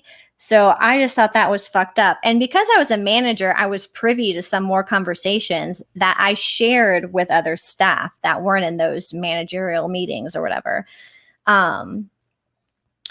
So I didn't like the way IRC was handling COVID for its employees and also how much they were just ignoring the COVID situation in the United States. It took them a long time to even say anything about what was going on in the US, and it was still completely inadequate. As the United States, didn't more people die here? Didn't we have the highest deaths? We did at one point. Maybe Brazil. I haven't been keeping up with the numbers. Yeah. Well, over 500,000. At that time, yes. And so they just weren't addressing, and of course our healthcare system, needs to be totally systemically changed. Anyway, I just didn't like the way they were ignoring all this stuff that was happening in the United States. Thank you. And then, George Floyd was murdered, the resurgence of Black Lives Matter movement and seeing it on a global scale. And as you were saying, yes, organizations, companies, corporations, we all saw people delivering a certain message. And with IRC, a humanitarian organization, my blood was boiling every day that the responses to this were so inadequate and it's kind of how I felt in grad school, where I was like, we have solutions. You just don't want to do them. And you create all this rhetoric to confuse us and pretend like it's the solutions are much harder and much more out of reach than they actually are. But it's not true, because IRC has a huge $1 billion budget. billion budget, and you can't reallocate funds to just give them to your, give them to people that you're supposedly helping, instead of like, because in a lot of refugee programming, and anybody that had to take social service programming, usually that you have to like go through hoops to get it. You have to verify all of these things about you. You have to see your paychecks and all this stuff, go through hoops, whatever. And I'm just like, we're in a global pandemic. You have money. You serve a hella amount of Black and brown people. Your main offices are in the United States and in Africa. And you're just going to have these like, a new trainings and a book club, or like, and there were discussions about what next steps to like seriously take these things into consideration, but that is just getting more consultants on board, which, I looked at some of their budgets in the past few years. They spent millions of dollars to consultants. What are they? And why, I have no idea, but again, it's like, you're not listening to your own employees or the people that you're serving, and you have all this money, and you could just reallocate all that stuff to just give them, but you don't. And I'm not saying money is the end all be all, but in terms of what you can do and trying to address poverty and disparities, money fucking helps. Because at the end of the day, what I most learned about in grad school when I was doing research and with CWS, and in my own personal life of having, financial struggles, is this like, money fucking helps. Money helps you out. Money is not the end all be all. I'm not saying, go out and be a millionaire, but there's a certain level of living that we need to be afforded as our basic human right. And when you're a humanitarian organization and you give people less of that basic, decent standard of living, there's a fucking problem. So, sorry for all the F-bombs, but your mom's going to be upset. Yeah, my mom said that was more for my mom. But it's true. And so again, that's where Contrarian's you're getting at, is that we're trying to call out, a lot of people just assume these organizations are completely doing good work and that resources are being allocated appropriately, but they're not. They're serving their own interest. And in fact, I was able to speak with like the head policy person for IRC, because he came to our office, and I straight up asked him, I believe that humanitarian action, social justice work must be proactive. It cannot be reactive. We can't just say like, oh, the US is going to decide to bomb another country. Okay, well, we'll just go over there then and help out. No, we need to be active participants and come out against war, come out against violence, come out of these things that are causing long, protracted situations. Well, this gets back to what I was saying about what these organizations actually are and who they serve. And not to say, they don't do some good work, because they do. And there's no way to get around, for instance, refugee resettlement apparatus in the United States is what it is. And IRC is definitely like one of the organizations that's getting the work done there. But look, one of the things we found out, and this was not surprising to me at all, but like to actually like go through it, and it relates to all this that we did a whole episode on after Erin left, is that IRC has these ties to the CIA. Yes. Which, again, should not be very surprising if you really understand these spaces. And it takes a bit of nuance, I think, to understand like what that means and the implications of that. But that is the truth. That's the reality. I mean, the evidence is there. We go over it in one of our episodes, and the chance that we aren't still engaging in this kind of, or that IRC and isn't still engaging in this kind of stuff, and other humanitarian organizations, as we speak, is extremely low. And it all ties back again to like certain politics serving certain Western interests. Like when we take refugees, we're going to be more interested in taking certain refugees that are going to show up and say, hey, America's great and America's enemies are horrible, and put me and the public. So I can say this for you as a, as a messaging tactic. And in general, you need to understand like what these organizations are there to perpetuate a global system that they are taking part in. They're not particularly interested in making real changes to that system. Right. Because again, the funding, and there's a lot of call for this, we're joining this call that some people have been advocating for in terms of decolonizing the humanitarian or international development sectors. And we're joining that with Contrarian Humanitarian. So, yeah, I think are we coming to the end? I think we're coming to the end. I would say I have to use the bathroom as well. So maybe we can just like pause. Let's go over. You want to go over everything real quick? Okay, yeah. And then go. Okay. Well, thank you everybody for tuning in for this. Like I said, this is a long-winded, casual conversation just about getting to know me, where I come from, because I feel like, okay, people are probably like, who is this girl creating this platform, Contrarian Humanitarian, and calling out the sector, and, why is she doing that? Why does she have a platform to speak about her? Why does she feel like she has a platform to speak? And I went through my personal, professional, emotional journey with what I've seen, what I've experienced. And this is all just to say, like, this is who I am. This is where I'm coming from. And yeah, just to get to know me.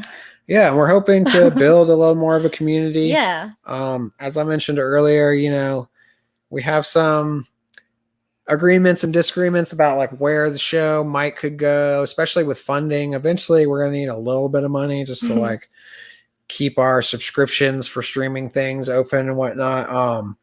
But I'm not really interested in doing like the standard political streamers Patreon thing. Maybe we'll do that, maybe not, I don't know, but we're probably open up for donations early on.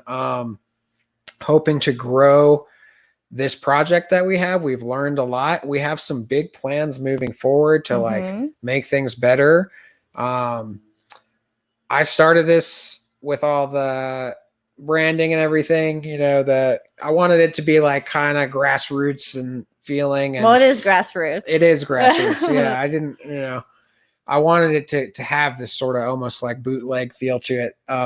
And that's been good so far, but I think it's time we update with some more new logos, maybe like a video intro, some music. We're gonna, I was saying this to Erin earlier, like shout out to all the content creators and streamers and everybody out there, because, I took this project on because I'm a media guy. I've done animation, and the closest thing to this I've probably done is like documentary and editing and stuff like that.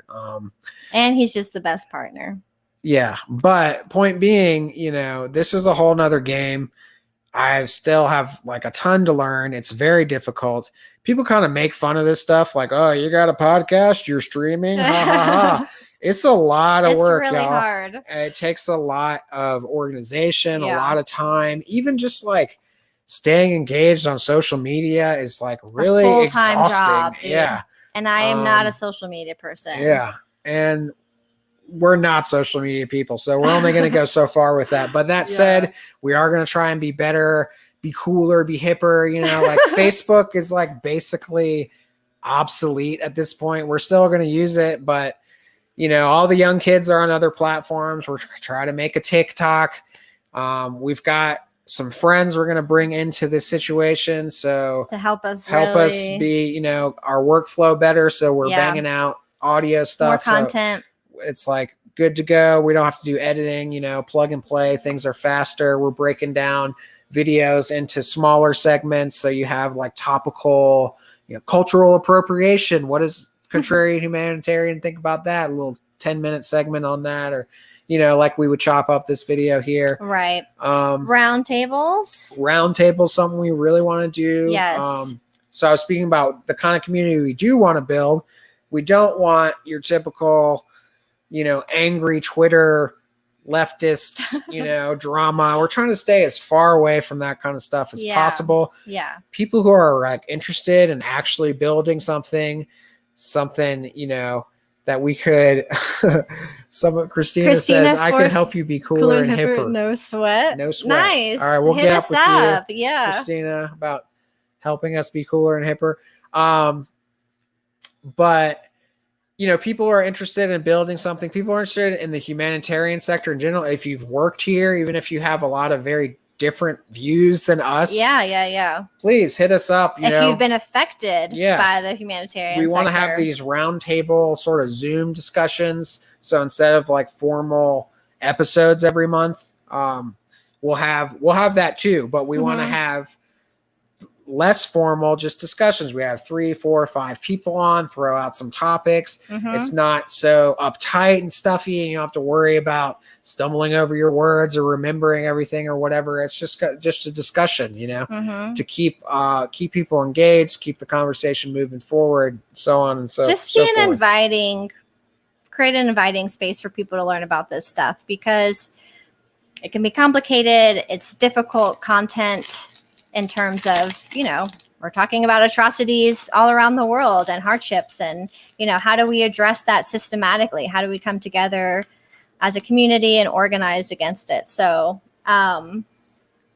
there's a big life questions that we're struggling with. So we hope to still have the formal podcast and learn and engage, but then the also sort of more informal roundtables where we can kind of, sort of like ruminate on what we've been learning and thinking about. So, so thank you everybody for joining in. If you missed the beginning, we are going through some transitions. We're moving out of our lovely apartment here that we have. So we are going to be outputting a lower amount of media probably for the rest of the year. And we're hoping to use all that time and to come back in the new year, like Mikey said, with all of these sort of more high production more changes, more content. Yeah. So we'll hopefully still come out with a few things until the end of the year, but it'll be pretty sparse. But just know that behind the scenes, we're working. We got a lot of stuff going on. We got some stuff cooking for real, y'all. For real. Yeah. Even in general, when you don't see stuff, just know that things are going on behind the scenes. Okay. This is a full-time operation. But we want to thank everybody that has supported us and, I thank our dog for farting and our cat for sleeping, our family for watching. Yes. Because not many other people are watching. But all the people that we've met along the way and people that have been on the show and donated their time, it's meant the world to us. And that, this is totally grassroots. This is an idea that I had. And Mikey is an amazing partner and does digital stuff. So, he's an awesome team player, and we've enjoyed doing this together and hope to bring everybody. Is that your mom? Yes. You're just figuring that out now. Yes. Well, it's a different username. I wasn't. She's on YouTube. Okay. Okay. Yeah. Hi, Mom. All right. Well, we have to use the bathroom. Yes, and we're gonna wrap this up. So, thank you for joining us on our journey. For today, for all of Contrarian, and we're going to keep working away, and hopefully next year we're going to bring you some awesome stuff and take Contrarian Humanitarian to a next level. So please subscribe and become a member and join this journey with us.